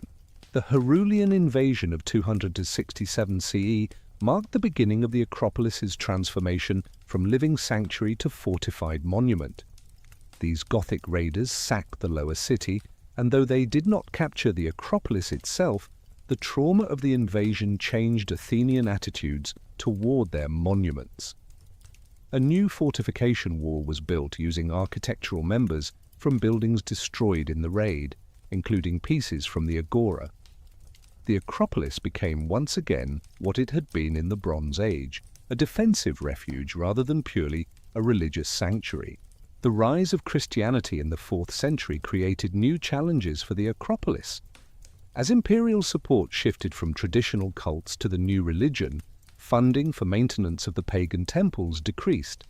Yet the sanctity of the site, accumulated over a millennium, provided some protection. Even Christian emperors hesitated to order the destruction of buildings recognized as supreme achievements of human artistry. The temples stood, increasingly neglected but still magnificent, their meaning shifting from active religious centers to historical monuments. The philosophical schools, particularly the Neoplatonists, became the last defenders of traditional interpretation of the Acropolis. Proclus, head of the Academy in the 5th century BCE, claimed to receive visions from Athena in dreams, the goddess complaining about her neglect. His students continued to perform modified versions of ancient rituals, their practices increasingly esoteric as public paganism became dangerous. They saw themselves as guardians of sacred knowledge, preserving truths that the wider world was forgetting. The decree of Theodosius I in 391 CE, prohibiting pagan worship, officially ended the Acropolis's role as an active sanctuary. The temples were closed, the priesthoods dissolved, the sacrifices ceased. Yet the buildings stood, too magnificent to destroy, too sacred even to Christians who saw them as monuments to false gods. The gold and ivory of the Athena Parthenos were removed, probably in the 5th century, the precious materials too valuable to leave in an abandoned temple. The bronze Athena Promachos may have survived longer, finally removed to Constantinople, where she was eventually destroyed in a riot. The last pagan philosophers were expelled from Athens by Justinian in 529 CE, ending a tradition of interpretation that had connected the Acropolis to cosmic truth for 1,000 years. Yet even as Christianity triumphed, the sacred rock retained a numinous quality that transcended specific religious content. Visitors continued to climb the marble steps, now to marvel at artistic achievement rather than to worship. The temples stood empty but intact, their sculptured gods still processing in marble around the friezes, frozen in eternal celebration of victories no one any longer understood. The transformation from pagan sanctuary to Christian city would require new interpretations of the sacred space. The goddess Athena would become Saint Sophia, holy wisdom. The Parthenon would become a church. The mythological sculptures would be read as warnings against pagan error rather than celebrations of divine triumph. Yet, through all these changes, the essential sanctity of the place persisted. The limestone rock that had attracted the first settlers still rose above the Attic plain, still caught the morning sun on its marble temples, still commanded reverence even from those who rejected everything it had once meant. The late antique city contracted around the Acropolis like a body protecting its heart. The great public buildings of the lower city were abandoned or destroyed, their stones reused in defensive walls. But the Acropolis endured, its meanings transformed but its physical presence largely intact. The dialogue between human and divine, between earth and sky, between time and eternity, continued in new languages but with the same essential vocabulary of stone and space, light and shadow, ascent and arrival. The pagan twilight on the Acropolis was long and gradual rather than sudden and violent. Rituals were modified, then simplified, then abandoned. Statues were reinterpreted, then ignored, then removed. Priests became philosophers, then antiquarians, then memories. The transformation took centuries, each generation losing a little more connection to the original meanings while adding new interpretations suited to changing times. By the 6th century CE, no one alive remembered the Acropolis as a functioning pagan sanctuary, yet everyone recognized it as sacred space deserving of reverence and protection. The transformation of the Parthenon from temple to church occurred gradually, without a single moment of dramatic conversion. Sometime in the 6th century, perhaps during the reign of Justinian, Christian workmen entered the great temple with tools and theological purpose. They came not to destroy but to repurpose, understanding that this magnificent structure could serve the new god as effectively as it had served the old goddess. The conversion required both architectural modification and ideological reinterpretation, transforming a monument to pagan triumph into a testament to Christian truth. The eastern entrance, where the great doors had once revealed the chryselephantine Athena, became the western entrance of the church, reversing the building's orientation to conform with Christian liturgical requirements. This reorientation was more than practical. It represented a fundamental rejection of pagan cosmic geography. Where Greeks had faced the rising sun and the birth of divine light, Christians now turned their backs on the east during entry, facing it only after transformation within the sacred space. The altar was constructed in what had been the temple's western chamber, requiring the cutting of 3 doors through the wall that had divided the internal spaces. The structural modifications necessary for Christian worship were executed with remarkable skill, respecting the integrity of the classical architecture while adapting it to new purposes. An apse was constructed at the eastern end, its semicircular form breaking through the rectangular perfection of the original design, yet somehow harmonizing with it. Windows were cut through the walls to provide the light necessary for reading scripture and performing liturgy, their placement carefully calculated to avoid weakening the structure. A bell tower rose at the southwest corner, its vertical emphasis adding a new dimension to the predominantly horizontal classical composition. The sculptural decoration presented theological challenges that required creative interpretation rather than wholesale destruction. The metopes depicting centaurs and lapiths remained, now read, as allegories of Christ's triumph over sin. The frieze of the Panathenaic procession was largely preserved, though some figures were deliberately damaged, their faces chiseled away in selective iconoclasm that targeted the most obviously pagan elements while preserving the artistic whole. The pediment sculptures, those magnificent compositions of divine birth and competition, were eventually removed, their pagan narratives too explicit for Christian tolerance. Inside, the transformation was complete. Where the golden Athena had stood, an altar now anchored Christian liturgy. The walls were covered with frescoes depicting Christ Pantocrator, the Virgin and Child, and ranks of saints and angels. These paintings, executed in the Byzantine style, created a visual theology that overwrote pagan meanings with Christian truths. Gold tesserae caught candlelight, creating the mysterious illumination that Byzantine architects used to suggest divine presence. The space that had once housed a single statue now accommodated a congregation, transforming monologic dedication into dialogic worship. The Church of the Parthenos, as it was initially known, soon became associated with the Theotokos, the Mother of God, a dedication that created unexpected continuities with the temple's original dedication to the Virgin Goddess. This was not mere coincidence, but careful theological strategy. Christian authorities understood that successful conversion required building upon existing sacred associations rather than attempting to erase them entirely. The Virgin Athena became a prefiguration of the Virgin Mary, her wisdom transformed from pagan philosophy to Christian theology.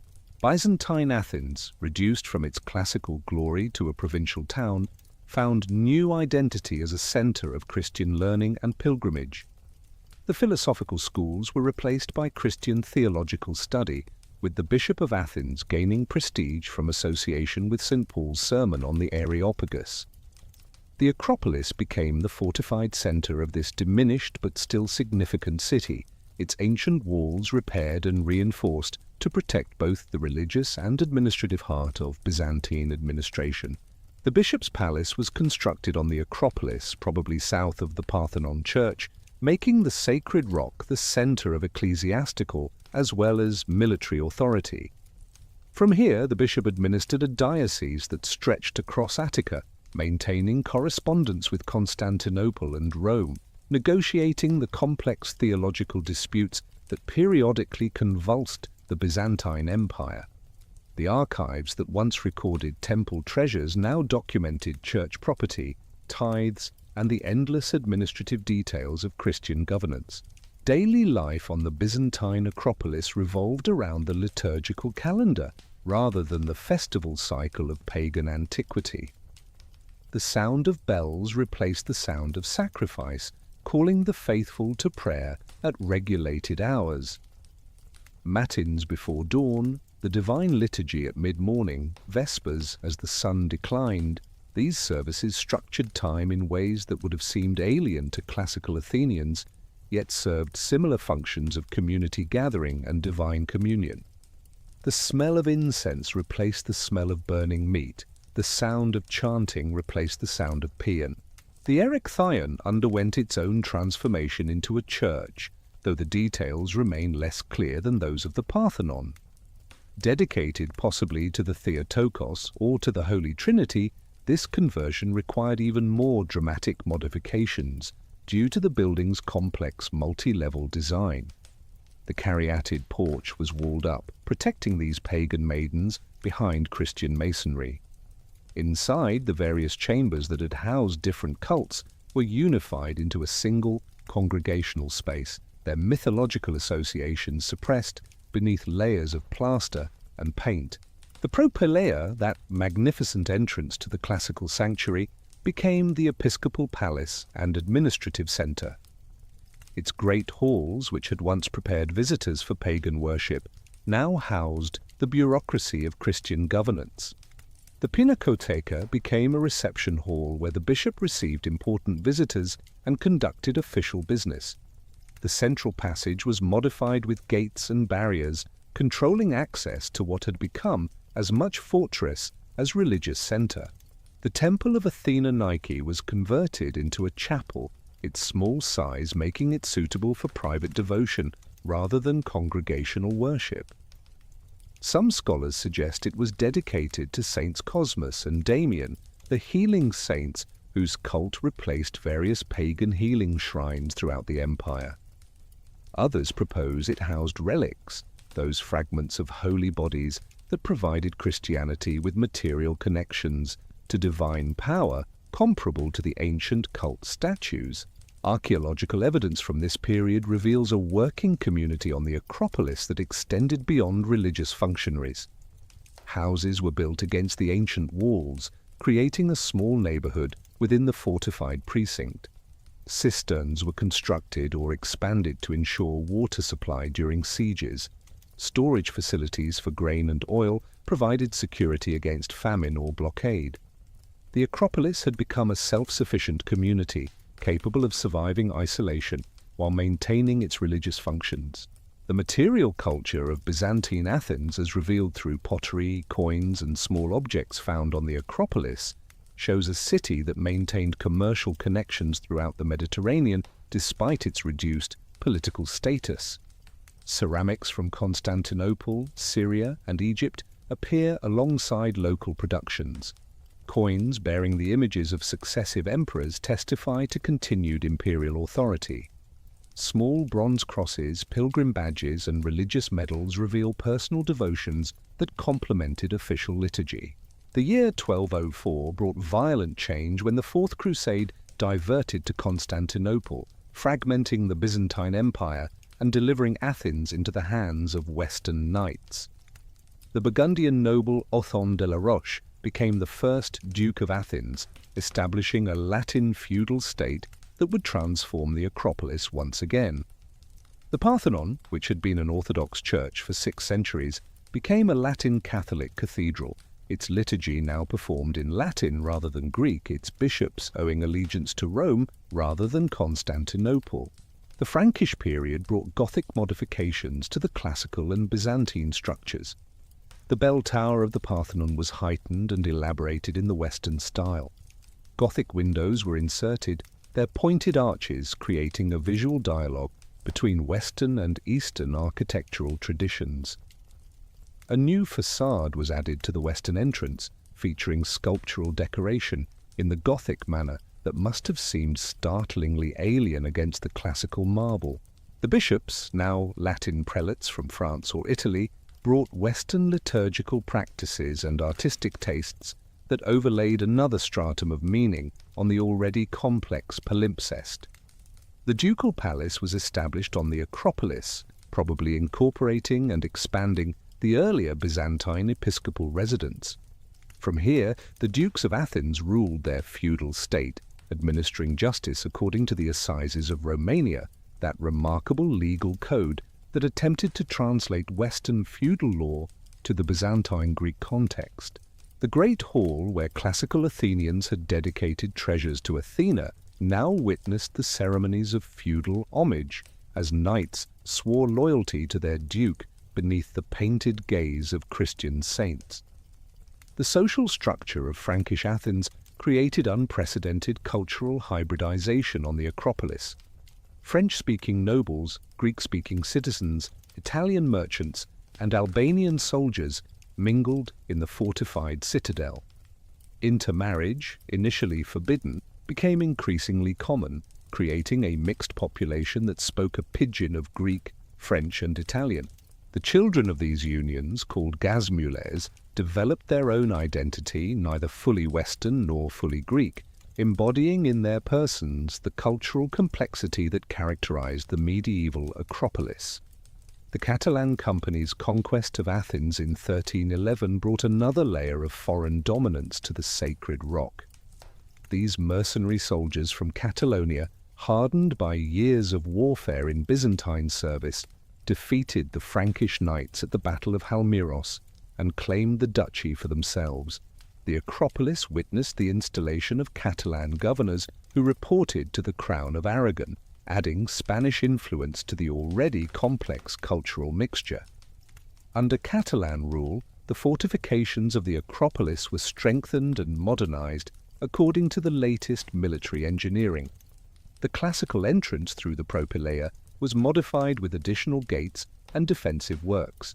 Towers were constructed at vulnerable points, using marble blocks from ancient buildings that had already fallen. The sacred rock became an increasingly military space, its religious functions subordinated to strategic necessities. The daily life of the Catalan period, as glimpsed through documentary records and archaeological finds, reveals a garrison society where military and religious functions intertwined. Soldiers attended Mass in the Parthenon cathedral before mounting guard on the walls. The Duke's court heard cases involving everything from property disputes to accusations of heresy. Merchants negotiated contracts in the shadow of the caryatids, their commercial documents sometimes sealed with wax impressions of ancient gems found in the ruins.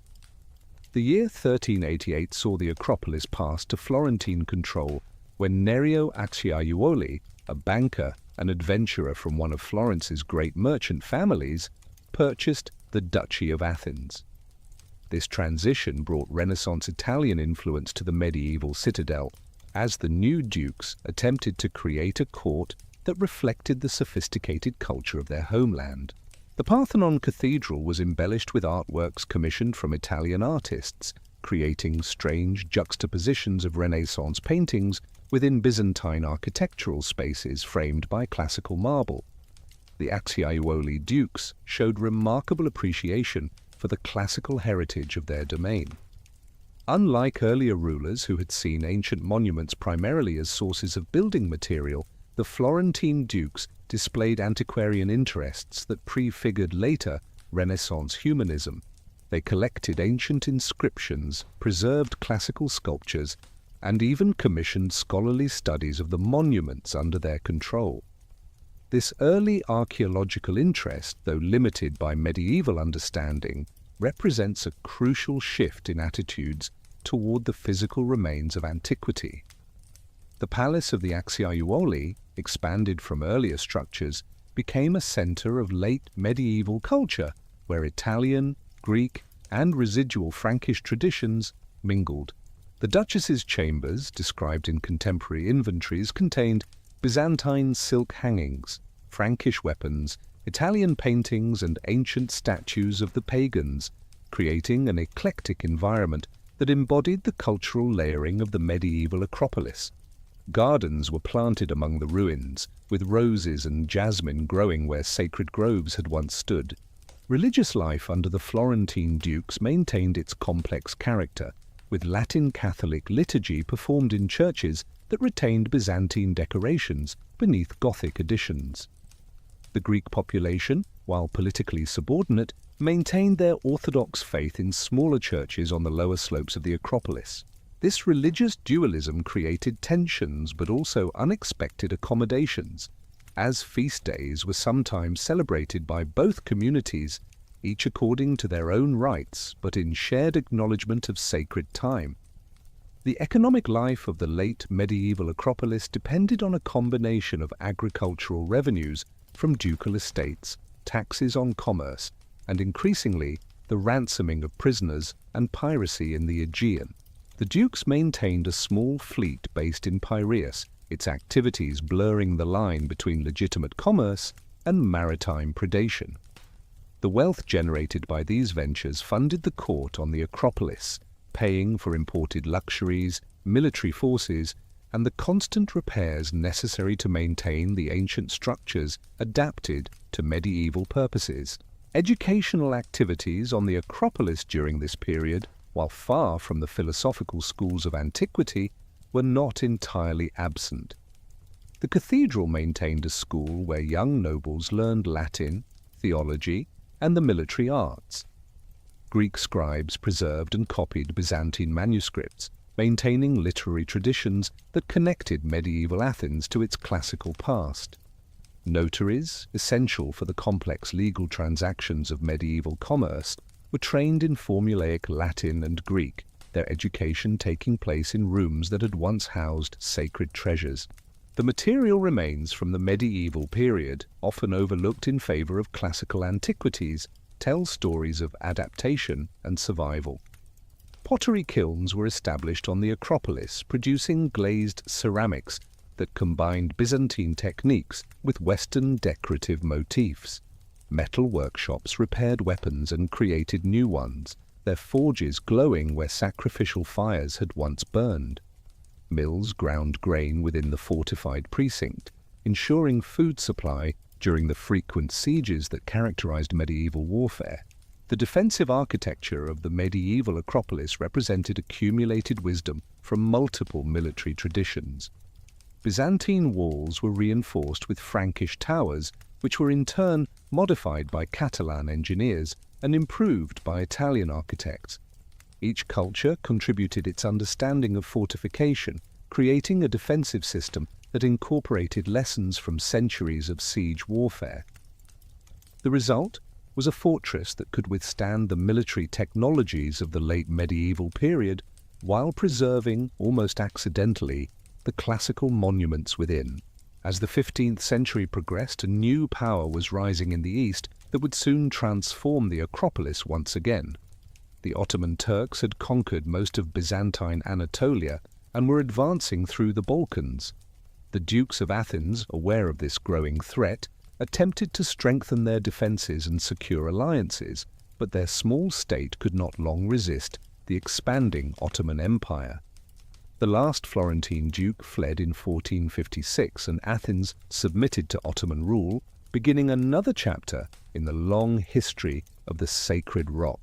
The medieval period on the Acropolis, lasting roughly from 1204 to 1456, had created a unique cultural synthesis that would never be repeated.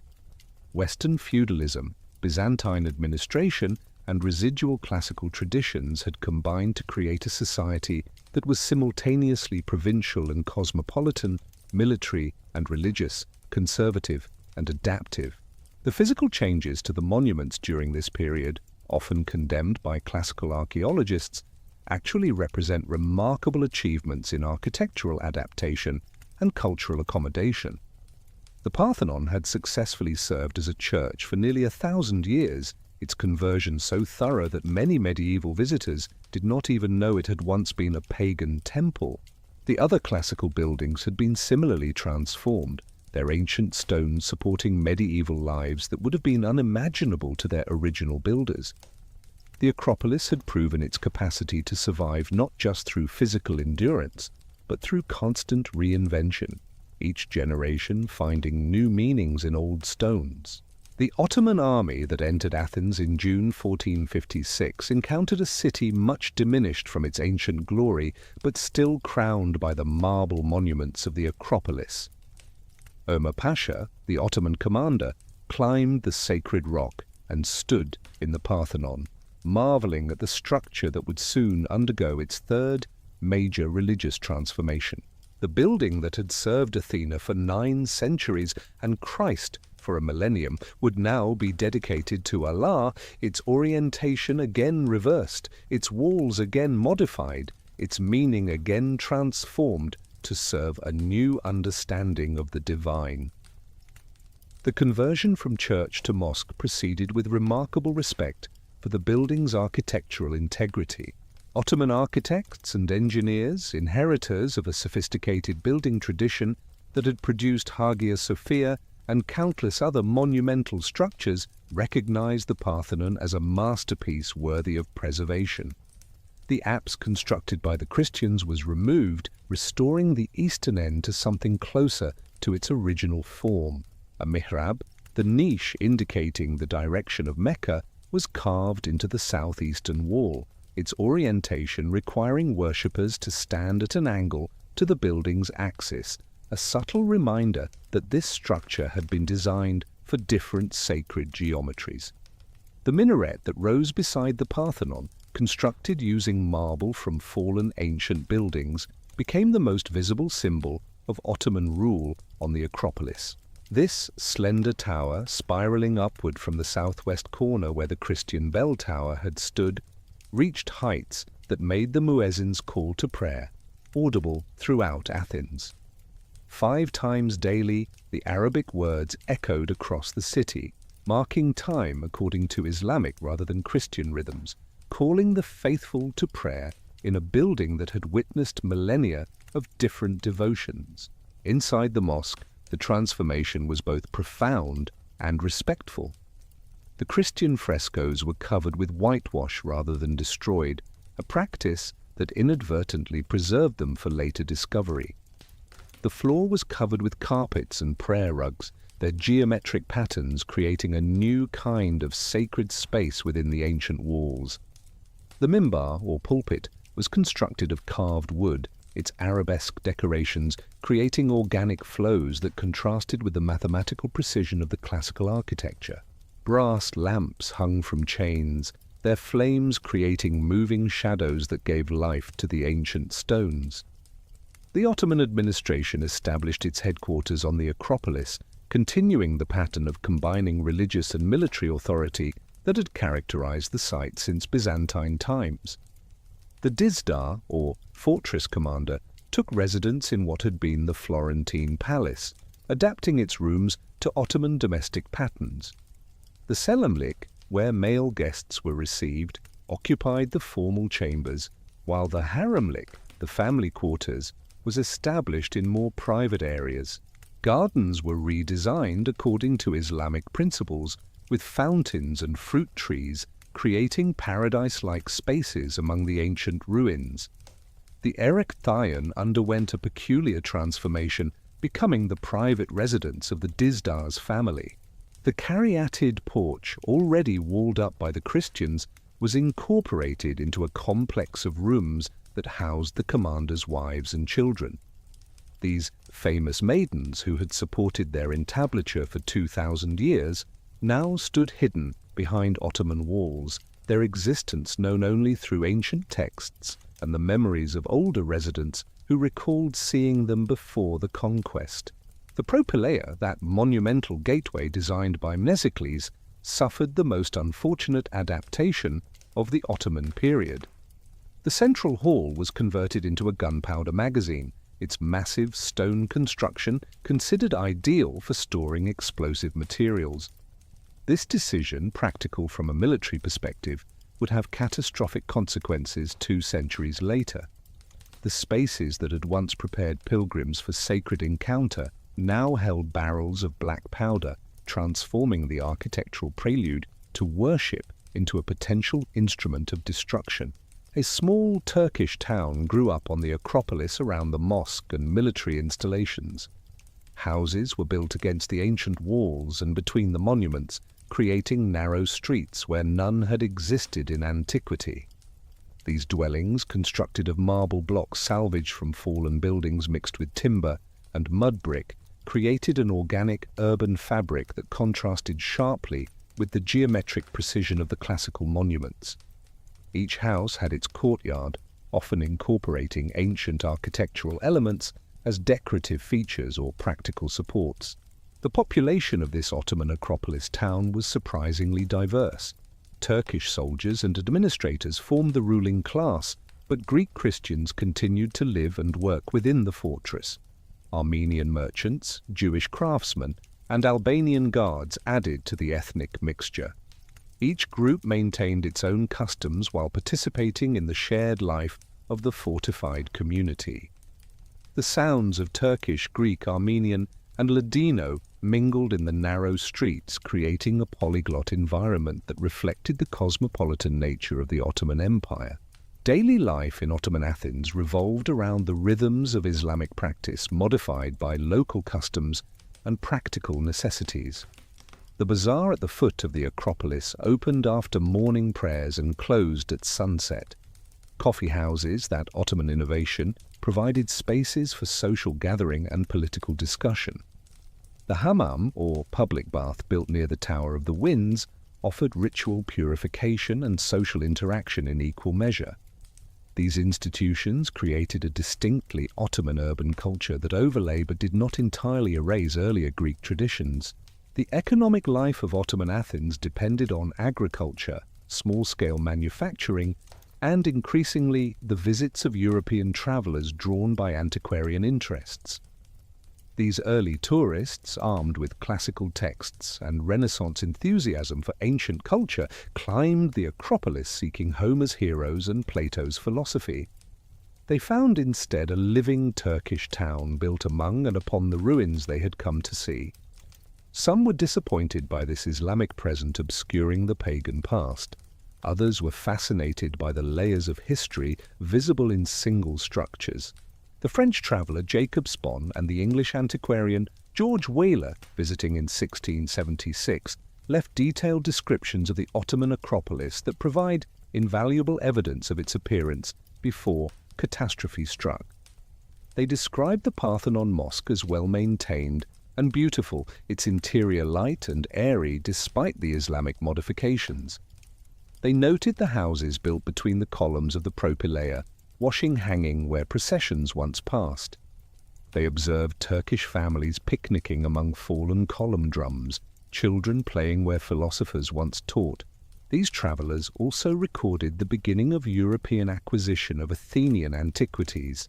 Small sculptures, inscriptions, and architectural fragments were purchased or simply taken, beginning the dispersal of Acropolis monuments that would accelerate in coming centuries.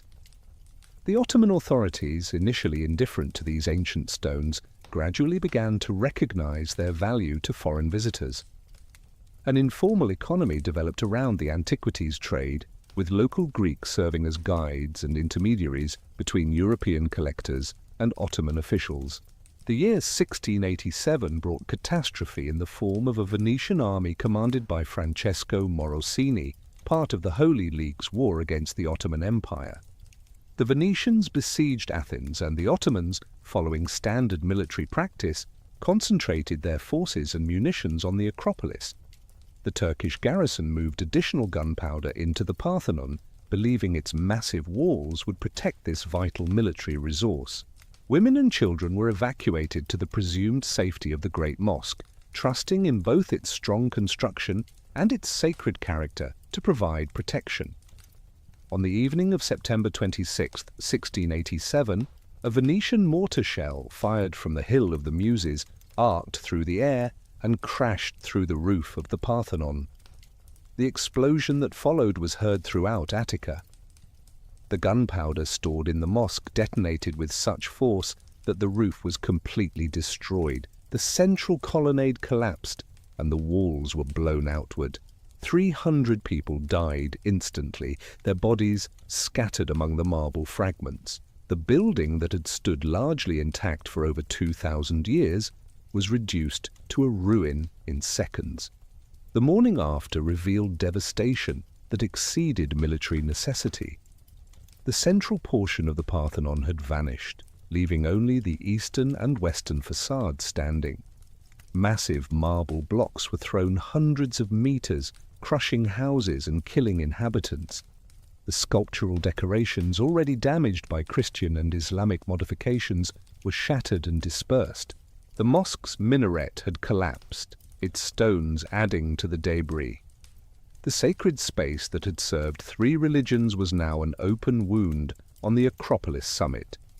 Morosini, entering the conquered Acropolis, recognized both his military victory and cultural catastrophe. Attempting to remove some of the Western pediment sculptures as trophies, his engineers dropped them, shattering these masterpieces on the rock below. The broken pieces were left where they fell, adding to the accumulation of fragments. The Venetian general, seeking glory, had achieved infamy, his name forever associated with the destruction of one of humanity's greatest architectural achievements. The Venetian occupation lasted only until 1688, when Ottoman forces returned to a devastated Athens. The Turks found their mosque destroyed, their fortress compromised, and their town depopulated. Many residents had fled during the siege and chose not to return. The Acropolis, which had been a thriving community, became primarily a military garrison with a much reduced civilian population. The Parthenon was not rebuilt as a mosque. Instead, a smaller mosque was constructed within its ruins, using salvaged materials to create a modest prayer space within the classical shell. The 18th century saw the Acropolis sink into provincial obscurity within the declining Ottoman Empire. The garrison was reduced, the fortifications minimally maintained, and the civilian population continued to shrink. Houses fell into disrepair and were abandoned, their materials scavenged for new construction elsewhere. The monuments, already damaged by explosion and neglect, suffered from weather and vegetation. Trees grew from cracks in the marble, their roots gradually prying apart stones that had been fitted with precision 2 millennia earlier. Yet life continued among the ruins in adapted forms. Greek families who had served the Ottoman administration for generations maintained houses on the Acropolis, their children playing in the shadows of the caryatids. Turkish soldiers stationed in the garrison often brought their families, creating domestic spaces within ancient structures. Gardens were cultivated in the accumulated soil between monuments, growing vegetables and herbs where sacred groves had once stood. The Acropolis had become a village built of and within antiquity. The informal archaeology of this period, conducted by local Greeks with knowledge passed down through generations, preserved information that would otherwise have been lost. These inhabitants knew which fragments belonged to which buildings, remembered the locations of buried sculptures, and maintained oral traditions about the monuments that sometimes preserved accurate ancient information alongside medieval legends. When European scholars began serious archaeological work in the 19th century, they often relied on this local knowledge, though they rarely acknowledged their sources. The Ottoman authorities' attitude toward the monuments varied between neglect and sporadic protection. Firmans, or official decrees, were occasionally issued prohibiting the removal of antiquities, but enforcement was minimal. Local officials could be bribed to permit foreign visitors to take sculptures, inscriptions, and architectural elements. The Acropolis became a source of diplomatic gifts, with Ottoman sultans presenting ancient marbles to European ambassadors.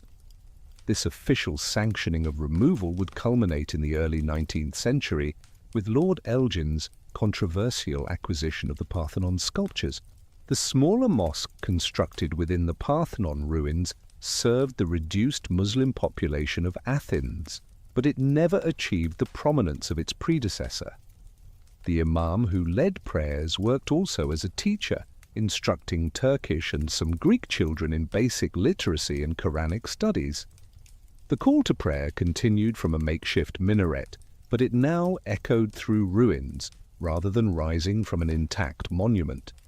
The sacred functions continued in diminished form, maintaining the site's religious character even as its physical structure deteriorated. The domestic architecture of the late Ottoman period on the Acropolis represented pragmatic adaptation rather than planned development. Houses were repaired using whatever materials were available, creating structures that incorporated classical marble blocks, Byzantine bricks, and Ottoman timber in seemingly random combinations. Yet these humble dwellings, scorned by classical archaeologists who would later remove them, represented centuries of continuous habitation and cultural layering that made the Acropolis a living community rather than a dead monument. The economic decline of Ottoman Athens affected the Acropolis directly, as reduced tax revenues meant less funding for maintenance and repair. The garrison soldiers often went unpaid for months, surviving through secondary occupations or extortion from visitors. The Dizdar's position became hereditary in certain families who treated it as a source of personal revenue rather than public responsibility. This privatization of public office, characteristic of late Ottoman administration, contributed to the physical deterioration of the monuments and fortifications. European interest in Greek antiquities intensified during the 18th century, driven by Enlightenment enthusiasm for classical culture and romantic fascination with ruins. The Acropolis became a required stop on the Grand Tour, that educational journey through Europe undertaken by wealthy young men. These visitors brought money into the local economy but also accelerated the removal of portable antiquities. Fragments of the Parthenon frieze could be purchased in the Athens bazaar, and local entrepreneurs chipped pieces from the sculptures to sell as souvenirs. The Society of Dilettanti, founded in London in 1734, sponsored systematic studies of Greek architecture that brought scholarly attention to the Acropolis monuments. James Stewart and Nicholas Revitt spent years in Athens, measuring and drawing the buildings, producing publications that spread knowledge of Greek architecture throughout Europe. Their precise drawings preserved information about the monument's condition before further deterioration and provided templates for neoclassical architecture that would transform European and American cities. As the 18th century ended, the Acropolis stood at a crucial historical juncture. The Ottoman Empire was weakening, Greek national consciousness was awakening, and European powers were increasingly interested in the fate of classical monuments. The sacred rock, which had adapted to so many changes over millennia, faced new challenges that would fundamentally alter its character. The explosion of 1687 had ended its role as an intact architectural complex. The changes coming in the 19th century would end its role as a living community and transform it into something entirely new, an archaeological site and symbol of national identity. The Ottoman period on the Acropolis, lasting from 1456 to 1833, had added another layer to the palimpsest of cultures that had occupied the sacred rock.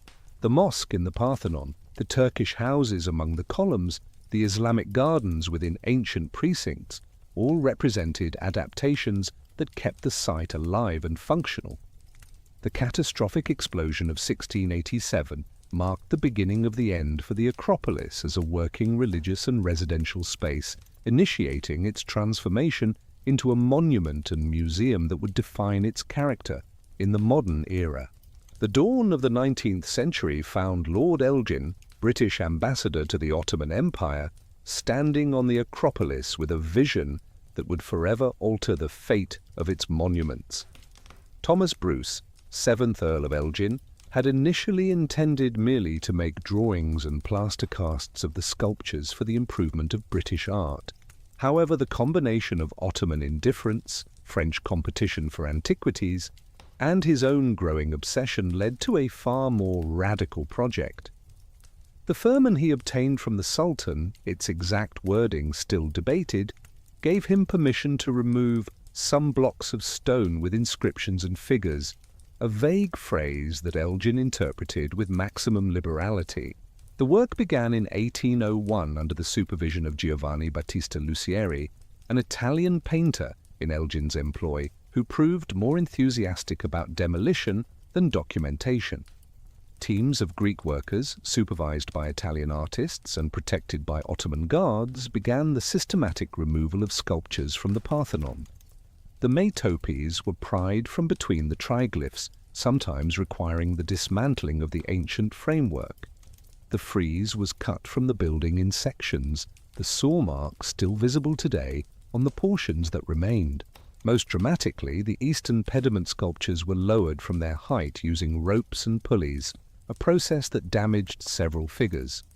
The local Greek population watched these removals with mixed emotions that revealed the complexity of their relationship with the monuments. Some saw the marbles as remnants of a pagan past that had little relevance to their Christian present, and were happy to profit from the work as laborers or guides. Others felt a deep connection to these stones as emblems of their ancestors' greatness and mourned their removal as a form of cultural death. The Ottoman authorities, focused on more pressing military and administrative concerns, viewed the entire enterprise as a useful way to maintain good relations with a powerful ally. The practical challenges of removing and transporting the sculptures were immense, requiring engineering skills that sometimes exceeded available expertise. Massive blocks of marble had to be lowered from heights without modern equipment, packed for sea transport, and loaded onto ships. Several pieces were dropped and shattered during removal, their fragments left on the Acropolis or thrown into the fortification walls as fill. One ship carrying marbles sank off Kythera, though most of its cargo was later recovered. The enterprise cost Elgin a fortune, eventually bankrupting him and contributing to his political and personal downfall. The removal process revealed aspects of the sculpture's original construction that had been hidden for millennia. The backs of the frieze blocks, never meant to be seen, showed the tool marks of ancient craftsmen and sometimes preserved ancient paint more effectively than the exposed surfaces. Metal clamps and dowels used by the original builders to secure the sculptures were discovered and documented, providing insights into classical construction techniques. These technical discoveries, however, hardly justified the cultural violence of ripping the sculptures from their architectural context. Contemporary witnesses left conflicting accounts of the removals that reflect the contested nature of Elgin's actions even at the time. Edward Dodwell, travelling in Greece during the removals, wrote with horror of seeing the Parthenon being despoiled of its finest sculptures and predicted that Elgin's name would be transmitted to posterity with the spoilers of the Parthenon. Others, like the Reverend Thomas Smart Hughes, defended the removals as rescuing the sculptures from certain destruction through Turkish neglect and Greek indifference. The transformation of the Acropolis during the Greek War of Independence brought destruction that made Elgin's removals seem almost providential to some observers.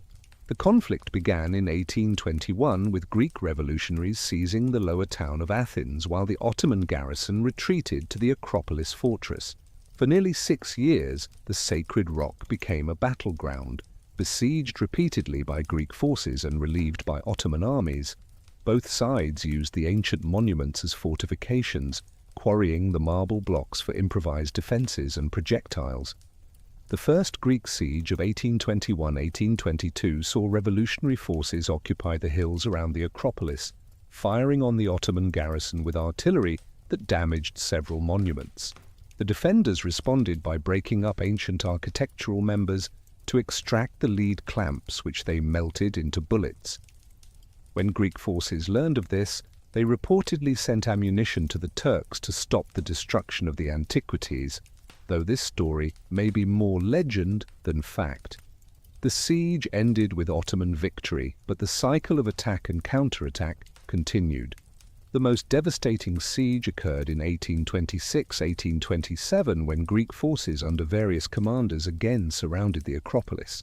The Ottoman garrison, including many civilians who had taken refuge on the fortified summit, suffered through months of bombardment and starvation. The Erechtheion was severely damaged by Greek artillery, its interior burned, and its roof collapsed.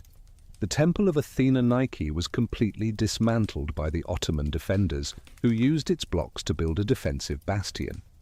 Artillery exchanges left scars on the Parthenon that are still visible today. The French military intervention under General Maison in 1828 finally ended Ottoman control of the Acropolis, but not before a final Ottoman attempt to destroy the monuments out of spite was allegedly prevented by sympathetic Turkish officers. When Greek forces finally entered the Acropolis in 1833, following the establishment of the independent Greek kingdom, they found a wasteland of ruins. The monuments that had survived 2 millennia were more damaged than at any time since the Persian destruction of 480 BCE. The birth of Greek archaeology began almost immediately with independence, as the new nation sought to establish its identity through connection with classical antiquity. The Greek Archaeological Service, founded in 1833, made the Acropolis its first priority. Ludwig Ross, a German scholar appointed as the first Ephor General of Antiquities, began the transformation of the Acropolis from a lived space to an archaeological site. His vision, shaped by German classical scholarship, saw the monuments as art objects to be isolated and purified, rather than as historical documents bearing the traces of continuous use. The process of clearing the Acropolis began with what would now be considered archaeological vandalism, but was then seen as restoration to classical purity. The small mosque built within the Parthenon ruins was demolished in 1843, removing the last trace of Islamic worship from the site. The Ottoman houses were systematically destroyed, their inhabitants relocated to the lower town. The Frankish and Byzantine additions to classical buildings were identified and removed wherever possible. Each demolition was justified as revealing the true monument beneath later accretions. This clearing was not merely physical but ideological, creating a vision of classical Greece that never actually existed. The Acropolis of the 5th century BCE had been crowded with buildings, dedications, and sacred groves that created a complex religious landscape. The 19th century archaeologists created instead an austere museum of isolated monuments, each standing in splendid solitude. This vision, powerfully appealing to the neoclassical imagination, fundamentally misrepresented the ancient reality while creating the Acropolis familiar to modern visitors. The Greek royal family, imported from Bavaria, brought German archaeological methods and aesthetic preferences that shaped early restoration efforts. King Otto's enthusiasm for classical antiquity led to ambitious plans for reconstruction that fortunately exceeded available resources. The proposal to rebuild the Parthenon as a royal palace was seriously considered before being rejected on both practical and symbolic grounds. Instead, the royal palace was built below the Acropolis, maintaining the monument's symbolic primacy while establishing modern political power at a respectful distance. The first systematic excavations on the Acropolis, conducted between 1835 and 1837, revealed the extensive deposits of archaic sculptures buried after the Persian destruction. These discoveries, including the famous Korai with their elaborate drapery and enigmatic smiles, revolutionized understanding of Greek art history.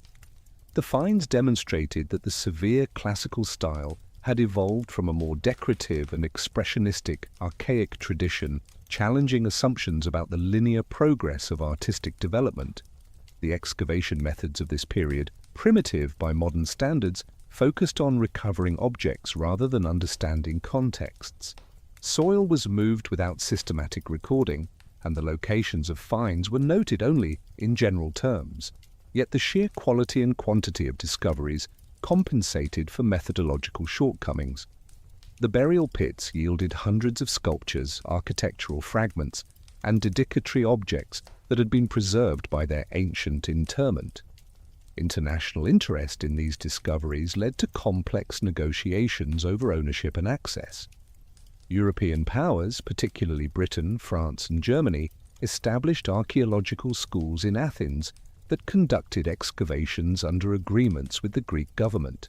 These foreign schools brought expertise and funding, but also perpetuated a form of cultural colonialism that treated Greek antiquities as universal heritage to be studied and interpreted by Western scholars rather than as specifically Greek patrimony. The question of the Elgin marbles, as the Parthenon sculptures in the British Museum had become known, emerged as a diplomatic issue almost immediately after Greek independence. The Greek government formally requested their return as early as 1842, beginning a debate that continues today. British arguments for retention ranged from legal claims based on the Ottoman firman to cultural arguments about universal museums and conservation capabilities. Greek responses emphasized the integrity of the monument and the right of a nation to its cultural patrimony. The development of photography in the mid-19th century transformed the documentation and dissemination of the Acropolis monuments, Early photographers like William James Stillman and Francis Frith created images that fixed the monuments at particular moments, preserving evidence of their condition while also establishing visual conventions that shaped popular perception. These photographs, widely reproduced as prints and postcards, made the Acropolis familiar to audiences who would never visit Athens, creating a global iconic status that transcended local significance. The restoration efforts of Kyriakos Pitakis, the first Greek archaeologist to work extensively on the Acropolis, reflected both nationalist enthusiasm and limited technical knowledge. Pitakis reconstructed portions of the Nike temple using original blocks, achieving a partial anastylosis that returned the building to recognizable form. However, his methods included the use of iron clamps and cement that would cause serious conservation problems in later decades. His reconstruction of the Frankish tower near the Propylaea using classical blocks created a monument to medieval Athens that actually post-dated Greek independence. The concept of the archaeological site as distinct from both lived space and pure monument evolved gradually through the 19th century. Fencing was erected around the Acropolis, controlling access and establishing the principle of paid admission. Guards were stationed to prevent vandalism and unauthorized removal of fragments. Paths were constructed to direct visitor movement and protect archaeological deposits. These measures transformed the Acropolis from public space to managed heritage site, a transformation that fundamentally altered its relationship with the city below. The economic impact of archaeological tourism became apparent early in the independence period. Hotels were built to accommodate foreign visitors, guides were licensed to provide authorized narratives, and a market in reproductions and souvenirs developed. The Acropolis became Athens's primary economic asset, generating revenue that supported both conservation efforts and municipal development. This economic dependence created tensions between preservation and access that persist today. The scholarly interpretation of the monuments evolved rapidly as archaeological methods became more sophisticated. The work of German archaeologists like Ernst Curtius and Wilhelm Dörfeld brought scientific precision to the study of architectural remains. Detailed measurements revealed the optical refinements of the Parthenon, those subtle curves and inclinations that created visual perfection. Analysis of building accounts inscribed on stone provided insights into ancient construction methods and economic organization. The discovery of traces of ancient paint on the sculptures and architecture challenged the aesthetic assumption of pure white marble that had dominated neoclassical taste. Scientific analysis revealed that the Parthenon and its sculptures had been brilliantly painted in reds, blues, and golds, creating a visual effect entirely different from the austere beauty admired by modern viewers. This discovery was so contrary to established taste that it was initially rejected or minimized, with scholars arguing that the paint must have been minimal or quickly weathered away. The question of reconstruction versus preservation emerged as a central tension in archaeological practice. Should the monuments be left as ruins, honestly displaying their historical trajectory? Should they be reconstructed to their moment of greatest glory, even if this required extensive modern intervention? Should later editions be preserved as historical documents or removed to reveal original forms? These questions, first articulated in the 19th century, established debates that continue to shape conservation philosophy. The role of the Acropolis in Greek national identity solidified during this period, with the monument serving as proof of Greek cultural superiority and justification for political independence. School children were taught to see themselves as direct descendants of Pericles and Phidias, inheriting a civilizational mission to preserve and transmit classical culture. The Acropolis became the backdrop for national ceremonies, royal celebrations, and political demonstrations, its symbolic significance often overshadowing its archaeological complexity.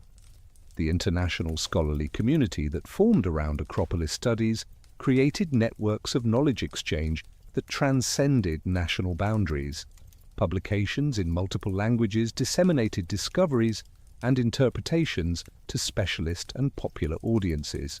Scholarly conferences brought together experts to debate technical questions and broader significances. The Acropolis became a laboratory for developing archaeological methods that would be applied worldwide. By the end of the 19th century, the transformation initiated by Lord Elgin's removals was complete. The Acropolis had evolved from a living, multicultural community to a carefully managed archaeological site dedicated to classical Greek culture. The monuments stood isolated in artificial splendor, their complex histories simplified to serve contemporary needs for national identity and aesthetic purity. The sacred rock had become a museum without walls, its meanings controlled by archaeologists and officials rather than evolved through continuous use. The preservation efforts of this period, despite their limitations and mistakes, saved the monuments from complete destruction. Without the intervention of archaeologists, however misguided some of their methods, the Acropolis might have disappeared entirely into the expanding modern city. The tension between preservation and interpretation, between national patrimony and universal heritage, between archaeological truth and ideological utility, established during the 19th century, would continue to shape the Acropolis throughout the modern era. The 20th century opened with Nikolaos Balanos assuming direction of the Acropolis restoration program, bringing engineering confidence and nationalist fervor to the task of reconstructing the monuments. Balanos, trained as a civil engineer rather than an archaeologist, approached the ruins with a builder's pragmatism rather than a conservator's caution.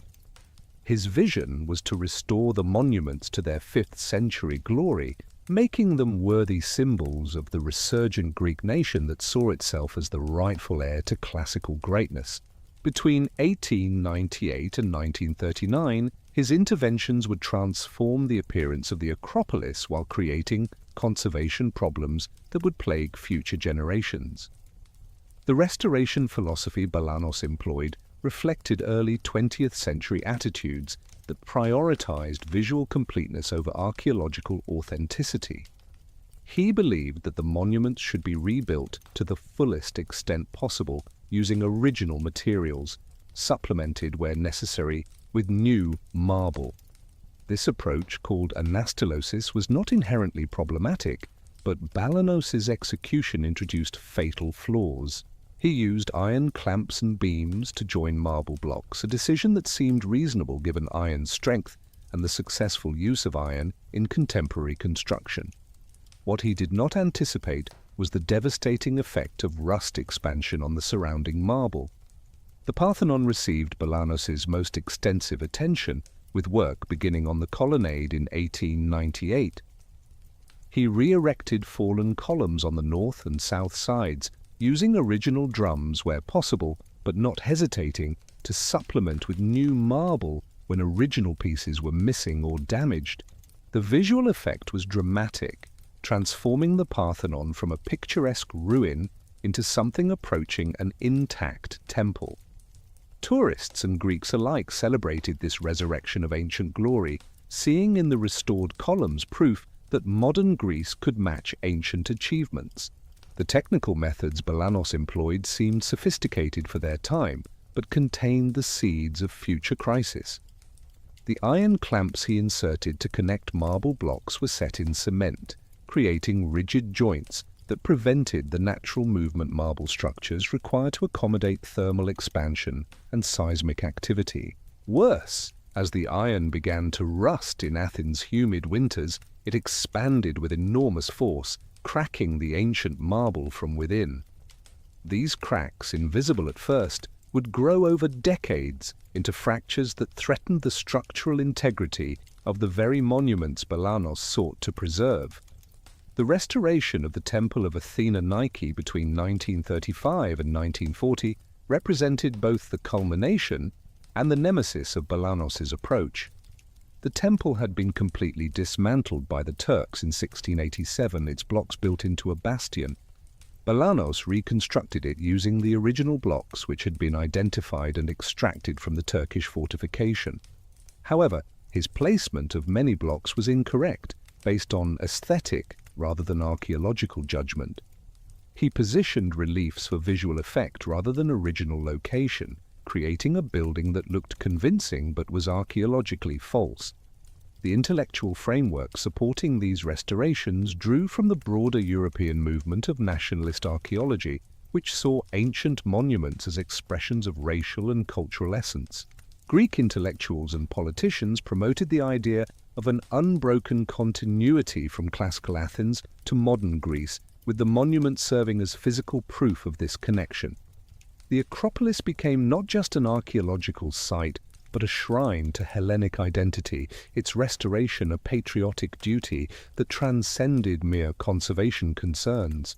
International archaeological opinion increasingly criticized Balanos's methods as the century progressed, and conservation science developed more sophisticated understanding of materials and structures.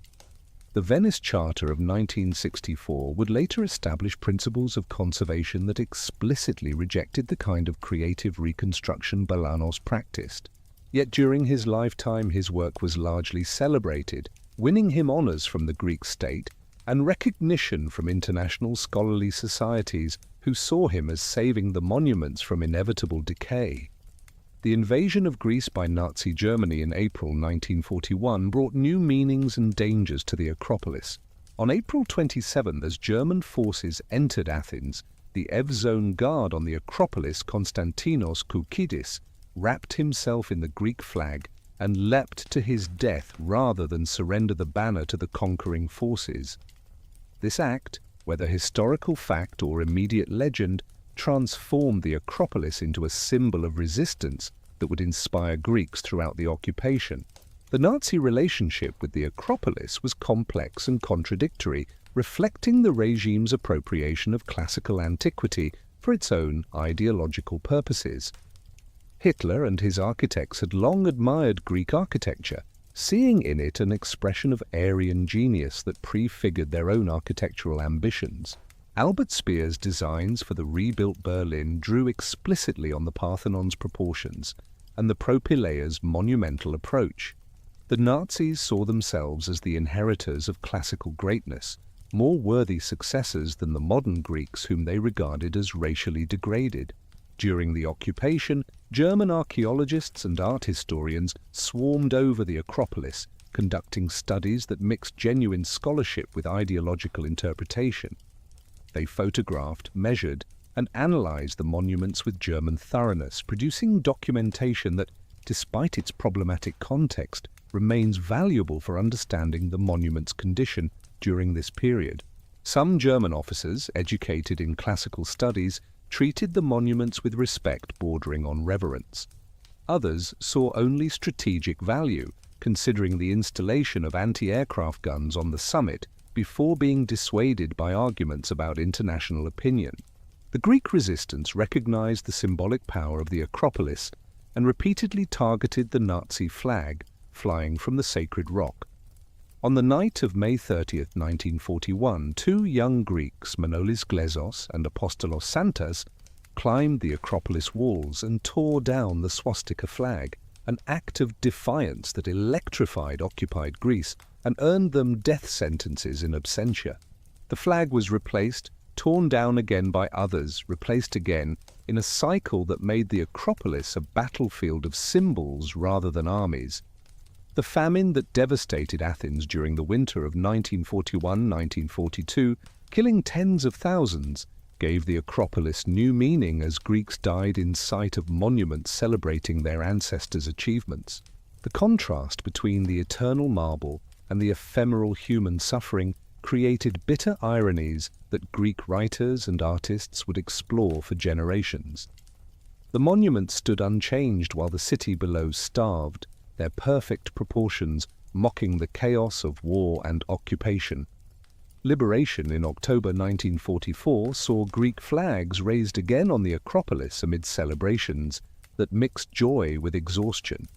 The monuments had survived the war physically intact, spared the destruction that befell so many European cultural treasures.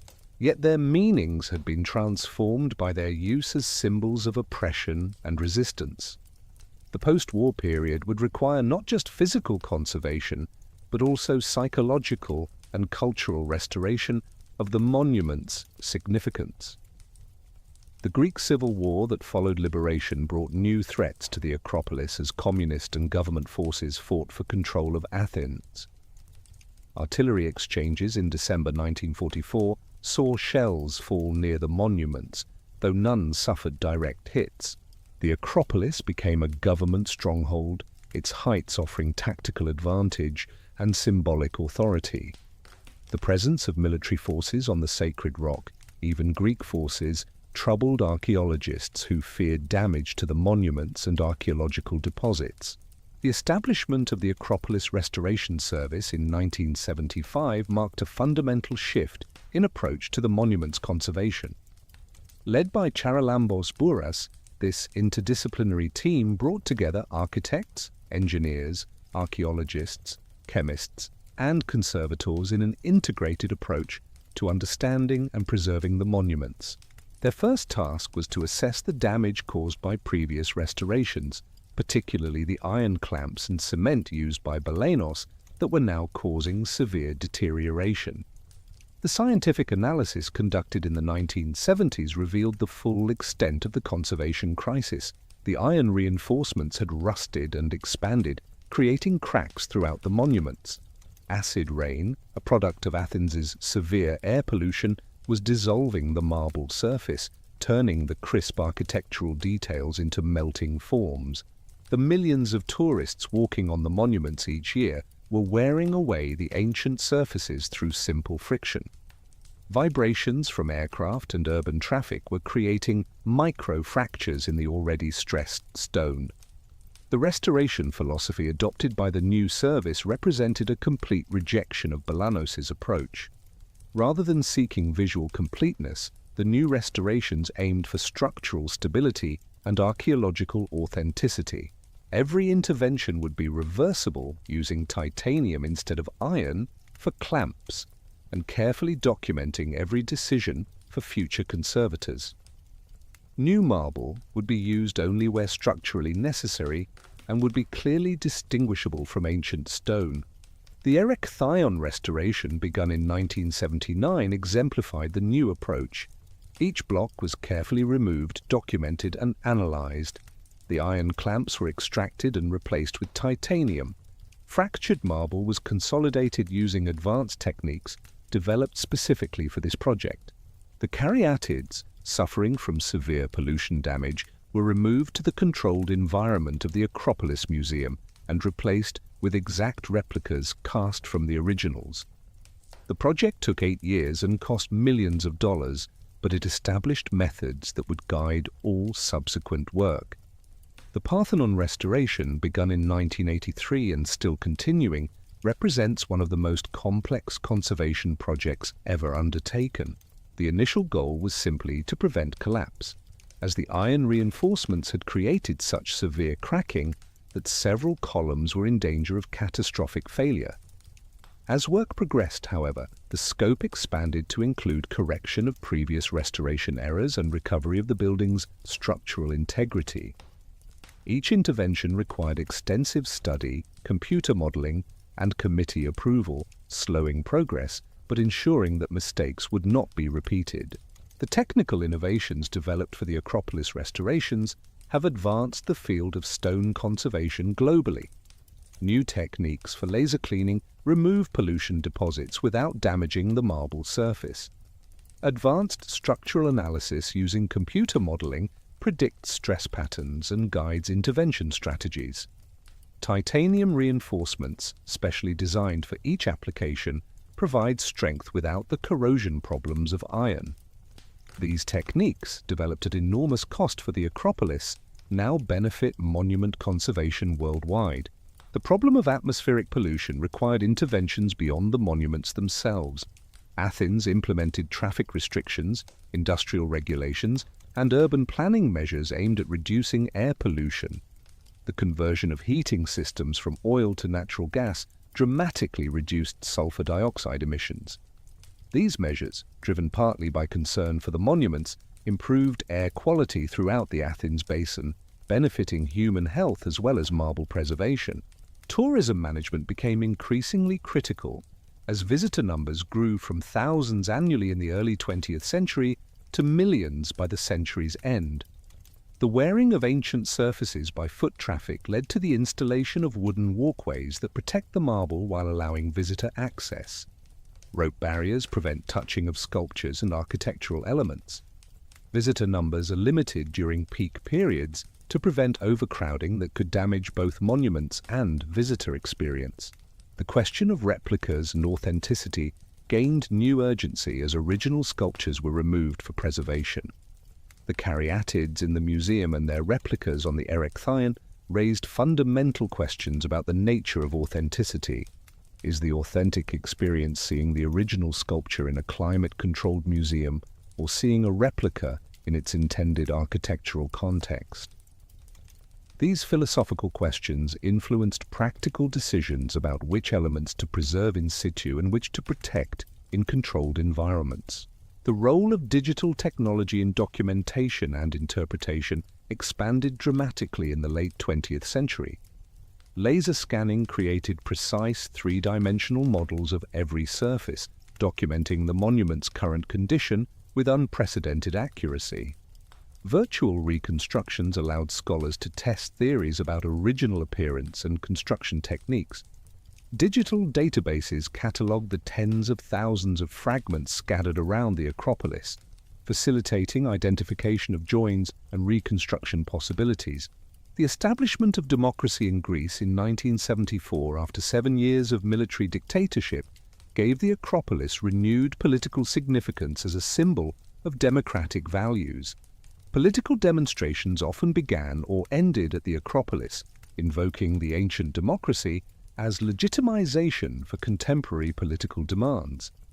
The monuments became backdrops for ceremonies celebrating Greek membership in the European Economic Community, linking ancient and modern European identity. The concept of the Acropolis as World Heritage, formalized by UNESCO designation in 1987, created new frameworks for its management and meaning. The monuments were now officially recognized as belonging not just to Greece, but to all humanity, requiring management strategies that balanced national pride with international responsibility. This designation brought additional funding and expertise, but also constraints on Greek sovereignty over their most important cultural symbol. The economic dimension of the Acropolis became increasingly significant as cultural tourism grew into one of Greece's most important industries. The monuments generated hundreds of millions of euros annually through ticket sales, but their indirect economic impact through tourism was far greater. Hotels, restaurants, guides, and souvenir sellers all depended on the drawing power of the Acropolis. This economic importance created pressure for access and development that sometimes conflicted with conservation needs. Environmental monitoring systems installed in the 1990s provided real-time data on factors affecting the monuments. Temperature, humidity, air pollution, and structural movement were continuously measured, creating databases that revealed patterns and trends invisible to casual observation. These systems detected the subtle acceleration of decay caused by climate change, with increased temperature fluctuations and altered precipitation patterns, creating new stresses on the ancient marble. The training of conservation professionals became a priority, with the Acropolis serving as a teaching laboratory for students from around the world. Greek conservators developed expertise that made them international leaders in stone conservation. The techniques developed for the Acropolis were exported to other sites, from Angkor Wat to Machu Picchu, establishing Athens as a center for conservation science and training. The philosophical debates about restoration continued to evolve, influenced by postmodern critiques of authenticity and originality. Some scholars argued that the very concept of restoring the monuments to a particular historical moment was intellectually incoherent, as the monuments had always been in process of change. Others maintained that certain moments, particularly the Periclean period, had such cultural significance that they justified privileging that phase over others. The discovery of new fragments and the re-identification of previously unplaced pieces continued to advance understanding of the monuments. Scholars identified joins between fragments that had been separated for centuries, allowing partial reconstruction of destroyed elements. Each discovery required decisions about whether and how to incorporate new knowledge into physical restoration, balancing scholarly accuracy with the integrity of existing restorations. The maintenance of the restored monuments emerged as a long-term challenge requiring sustained funding and expertise. The titanium clamps, while superior to iron, still required monitoring and occasional replacement. The consolidated marble needed periodic retreatment as conservation materials aged. The replica sculptures required cleaning and maintenance to preserve their appearance. Conservation had become not a one-time intervention, but an ongoing process requiring permanent institutional commitment. As the 20th century ended, the Acropolis stood more stable than it had been for centuries, yet more fragile than ever before. The accumulated damage of pollution, previous restorations, and millions of visitors had been arrested but not reversed. The monuments would require constant care to survive for future generations. The Restoration Service had developed the technical expertise to provide this care, but funding, political support, and public understanding remained ongoing challenges. The transformation of conservation philosophy from Balanos's confident reconstruction to contemporary cautious intervention reflected broader changes in how societies understand and value cultural heritage. The Acropolis had become a laboratory for developing and testing conservation approaches that balance preservation with presentation, authenticity with accessibility, national patrimony with universal heritage. The lessons learned from both successes and failures on the sacred rock influenced conservation practice worldwide, making the Acropolis central to the development of modern heritage management. The old Acropolis Museum, built in 1874 and tucked into a depression on the sacred rock itself, had become by the late 20th century a monument to inadequacy. Its narrow galleries could display only a fraction of the sculptures recovered from decades of excavation, while thousands of fragments remained in storage, unseen and unstudied. The building's location on the archaeological site itself created problems of access and conservation, while its 19th century design could not accommodate modern museum functions of education, research, and conservation. The need for a new museum had been recognized since the 1970s, but the path to its realization would prove as complex as any archaeological excavation. The first competition for a new museum design, held in 1976, produced proposals that revealed the fundamental tensions inherent in building near the Acropolis. How could modern architecture coexist with the world's most famous ancient monuments? Should the new building defer to the old through mimicry or contrast through bold modernism? The winning design was never built, stalled by political changes, funding problems, and the discovery of significant archaeological remains on the proposed site. This pattern would repeat itself through multiple competitions and decades of frustration. The site finally chosen at the foot of the Acropolis on Makrigiani Street presented its own challenges and opportunities. Excavations revealed an entire ancient neighborhood, with houses, workshops, baths, and streets dating from classical to Byzantine periods. Rather than seeing these remains as obstacles, the final design by Bernard Tschumi, selected in 2001, incorporated them as an integral element. The museum would float on pillars above the archaeological site, its glass floor allowing visitors to look down through time while looking up at the Acropolis itself. The construction of the new museum between 2004 and 2009 became a statement of Greek cultural ambition in the 21st century. The building's 3 levels corresponded to the 3 major phases of the Acropolis monuments, with the top floor rotated to align with the Parthenon and enclosed in glass to provide natural light and constant visual connection to the sacred rock. The concrete and glass structure, severely modern in its materials and forms, achieved a dialogue with antiquity through proportion, light, and spatial relationships, rather than stylistic imitation. The transfer of the sculptures from the old museum to the new in 2007 required engineering precision and archaeological sensitivity that rivaled the original construction techniques. The caryatids traveled by night in climate-controlled trucks, their journey of a few hundred meters taking months of planning. Each sculpture was wrapped in protective materials designed specifically for its shape and condition, monitored continuously for vibration and temperature changes. The procession of trucks carrying these ancient maidens through the streets of Athens created an unexpected parallel to the ancient Panathenaic procession, with citizens lining the streets to witness the passage of the sacred. The installation of the sculptures in the new museum revealed relationships invisible when they were displayed as isolated objects. The Parthenon frieze, installed at eye level around the top floor's perimeter, could now be read as a continuous narrative for the first time since antiquity. The pediment sculptures, displayed at their original angle, recovered their intended visual impact.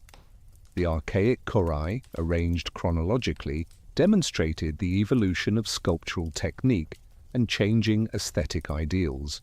The museum had become not just a container for objects, but an interpretive framework that restored meaning to fragments.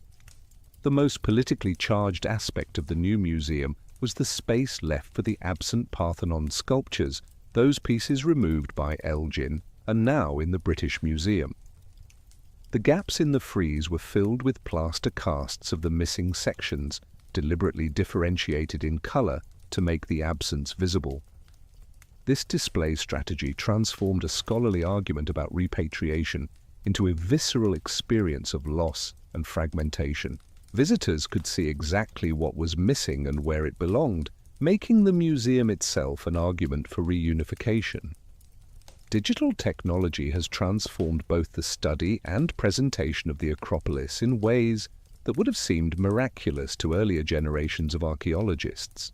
High-resolution laser scanning has documented every surface of the monuments with millimeter precision, creating a digital archive that preserves current condition while enabling analysis impossible with traditional methods. These scans reveal tool marks invisible to the naked eye, construction techniques hidden within the masonry, and gradual changes in the monument's condition that guide conservation strategies. Virtual reconstructions based on this digital data allow scholars to test hypotheses about original appearance and construction sequences. Different proposals for the Parthenon's polychromy can be visualized and evaluated. The destroyed superstructure of the propylaea can be rebuilt digitally, revealing spatial relationships lost since antiquity. These reconstructions, while speculative, provide insights into ancient experience that no amount of traditional scholarship could achieve. They also raise questions about the nature of archaeological knowledge and the relationship between evidence and imagination. Augmented reality applications now allow visitors to see reconstructions overlaid on the actual ruins through mobile devices. Standing before the Parthenon, tourists can see it complete with roof, sculptures and paint, switching between past and present with a gesture. These technologies democratize archaeological interpretation, giving visitors direct access to scholarly reconstructions without the mediation of guides or texts. Yet they also risk replacing complex historical reality with simplified digital fantasies, raising concerns about the impact of virtual heritage on public understanding. The Parthenon marbles debate has evolved from diplomatic exchanges to public campaigns employing contemporary media strategies. The Greek government has pursued legal, political, and cultural arguments for repatriation, while the British Museum has defended retention through claims about universal museums, conservation capabilities, and legal ownership.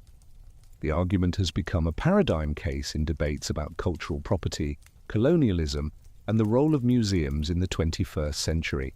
Recent developments have shifted the terms of debate in ways that seemed impossible a generation ago.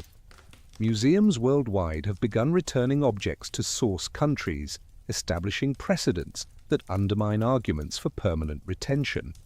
The British Museum's own treatment of the marbles, including the controversial cleaning in the 1930s that damaged their surfaces, has weakened claims about superior conservation. Public opinion polls show increasing support for return, even in Britain, especially among younger generations, who view the retention as an embarrassing colonial legacy. The Greek strategy has evolved from demanding immediate return to proposing various compromise solutions that might allow face-saving resolution. Suggestions have included long-term loans, rotating displays between Athens and London, or shared ownership arrangements. The British Museum's inability to loan the marbles due to parliamentary legislation has complicated negotiations, requiring political as well as institutional agreement. The debate has become a test case for how global cultural heritage disputes might be resolved in an era of decolonization and cultural restitution. UNESCO's role as mediator has provided an international framework for discussions while carefully avoiding direct intervention that might alienate member states. The organization's emphasis on the integrity of monuments has implicitly supported Greek arguments about reunification, while its commitment to universal access to culture has acknowledged concerns about dispersal of collections. This delicate balance reflects the broader tensions in international cultural policy between national patrimony and cosmopolitan ideals. The economic arguments around the marbles have become increasingly significant as cultural tourism grows in importance. Studies suggest that reunification of the sculptures would generate substantial economic benefits for Greece through increased tourism, while the British Museum argues that the marbles draw visitors who contribute to London's economy. These economic considerations, while secondary to cultural and ethical arguments, influence political calculations about repatriation. Contemporary Greek identity continues to be profoundly shaped by the Acropolis, though in ways more complex than simple inheritance from classical antiquity. The monuments serve multiple roles as symbols of national pride, as burdens of impossible expectations, as tourist attractions that both benefit and distort local life, and as universal heritage that transcends national ownership. Young Greeks learn about the Acropolis in school as both historical fact and national mythology, creating relationships with the monuments that combine genuine knowledge with ideological construction. The protests that have used the Acropolis as backdrop reveal its continuing political potency. During the economic crisis that began in 2009, demonstrators hung banners from the sacred rock declaring, "Peoples of Europe, rise up," in multiple languages, invoking the birthplace of democracy to criticize contemporary European politics. The monuments became symbols of resilience during austerity, proof that Greek culture could survive economic catastrophe as it had survived previous disasters. The refugee crisis that peaked in 2015-2016 brought new meanings to the Acropolis as thousands of migrants passed through Athens seeking sanctuary in Europe. Some activists drew parallels between ancient Athens as a refuge for exiles and contemporary responsibilities toward refugees. Others used the monuments to argue for protecting Greek identity from foreign influence. The Acropolis became a contested symbol in debates about borders, belonging, and European values.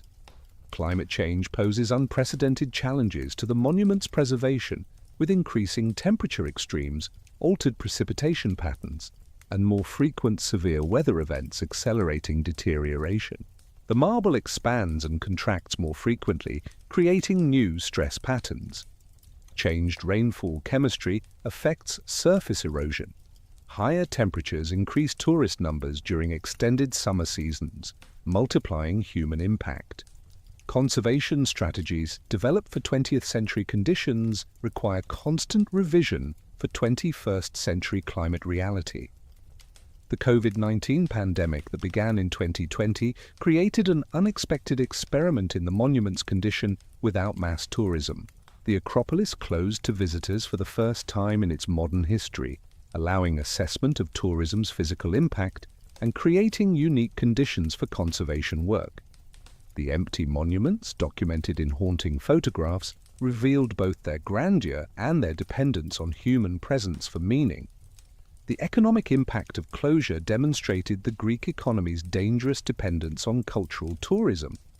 Contemporary artists have found in the Acropolis an inexhaustible source of inspiration and provocation.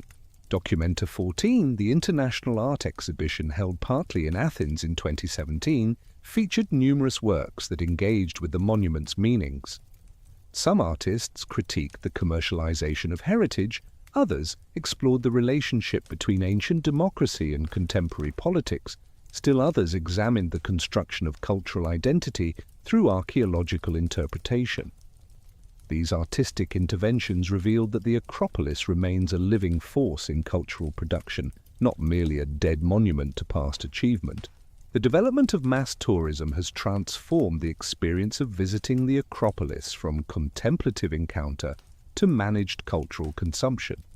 Cruise ships discharge thousands of passengers for brief visits that allow minimal engagement with the monument's complexity. Instagram has created new forms of interaction, with visitors more concerned with selfies than sustained observation. Yet among the crowds, individuals still experience profound connections to the ancient stones, moments of transcendence that justify the monument's preservation despite all challenges. The technical achievements of contemporary conservation have reached levels of sophistication that approach the skill of the original builders. Every joint between restored blocks is calculated to distribute forces exactly as the ancient architects intended. Surface treatments protect against pollution while allowing the marble to breathe. Monitoring systems detect movements of fractions of millimeters, allowing intervention before damage occurs. This technical mastery, achieved through decades of research and experimentation, ensures that the monuments will survive for future generations, though in what form and with what meanings remains uncertain. The educational programs developed around the Acropolis have evolved from simple guided tours to sophisticated interpretive experiences employing multiple media and pedagogical approaches. School programs use drama and hands-on activities to make ancient culture accessible to children. University courses combine traditional archaeology with digital humanities methods. Public lectures and online resources disseminate scholarly knowledge to global audiences. The Acropolis has become not just an object of education, but a laboratory for developing new educational methods. The governance structure managing the Acropolis reflects the complex stakeholders involved in its preservation and presentation. The Greek Ministry of Culture maintains ultimate authority, but decisions involve archaeologists, conservators, architects, engineers, tourism officials, and local government. International organizations provide funding and expertise. Advisory committees include scholars from around the world. This complex governance sometimes creates paralysis, but also ensures that multiple perspectives inform decisions about the monument's future. The philosophical questions raised by the Acropolis remain as relevant today as in antiquity. What is the relationship between beauty and truth? How does architecture shape political consciousness? Can damaged fragments convey meanings that intact monuments cannot? The Acropolis continues to provoke these fundamental questions while resisting definitive answers. Each generation brings its own concerns and finds its own meanings in the ancient stones. The future of the Acropolis will be shaped by forces only partially visible today. Advances in materials, science may provide new conservation solutions. Virtual reality may make physical visits unnecessary for many. Political changes may resolve or inflame disputes over ownership and access. Climate change may force radical interventions to ensure survival. What seems certain is that the Acropolis will continue to evolve, its meanings shifting with changing circumstances while its physical presence endures. The dialogue between past and present on the sacred rock has never been simple or unidirectional. The monuments shape contemporary experience while contemporary needs reshape the monuments. Each restoration decision, each interpretive strategy, each visitor's encounter adds another layer to the palimpsest of meanings accumulated over millennia. The Acropolis remains what it has always been, a high place where human ambition reaches toward divine perfection, achieving moments of transcendence while revealing the limitations of mortal achievement. The limestone rock that emerged from ancient seas still rises above the Attic plain, still catches the morning sun on marble that has witnessed the rise and fall of empires, religions, and ideologies. The Parthenon, broken but magnificent, continues to embody ideals of proportion and harmony that speak across cultural differences. The caryatids still carry their burden with graceful strength, even as some stand in London and others in climate-controlled museums. The sacred olive tree, or its successor, still grows near the Erechtheion, its leaves silver-green against the marble. As night falls over Athens, the Acropolis is illuminated by carefully designed lighting that reveals the monument's forms while protecting them from heat damage. From the city below, the sacred rock appears to float above the modern metropolis, a vision of permanence in a world of change. Yet those who know the monuments intimately understand that this permanence is an illusion, that the Acropolis survives only through constant human effort, that its future depends on decisions made today about conservation, access, interpretation, and meaning. The story of the Acropolis has no ending, only pauses between chapters. Each generation writes its portion, adding to the narrative begun when the first humans recognized the defensive and sacred potential of a limestone outcrop rising from the plain. The high city continues its dialogue with those who climb its slopes, offering both answers and questions, both completion and incompletion, both presence and absence. In this eternal conversation between stone and flesh, time and eternity, human and divine, the Acropolis remains what it has always been, a place where earth reaches toward heaven and heaven touches earth, where the possible and impossible meet in marble made luminous by light, memory, and desire.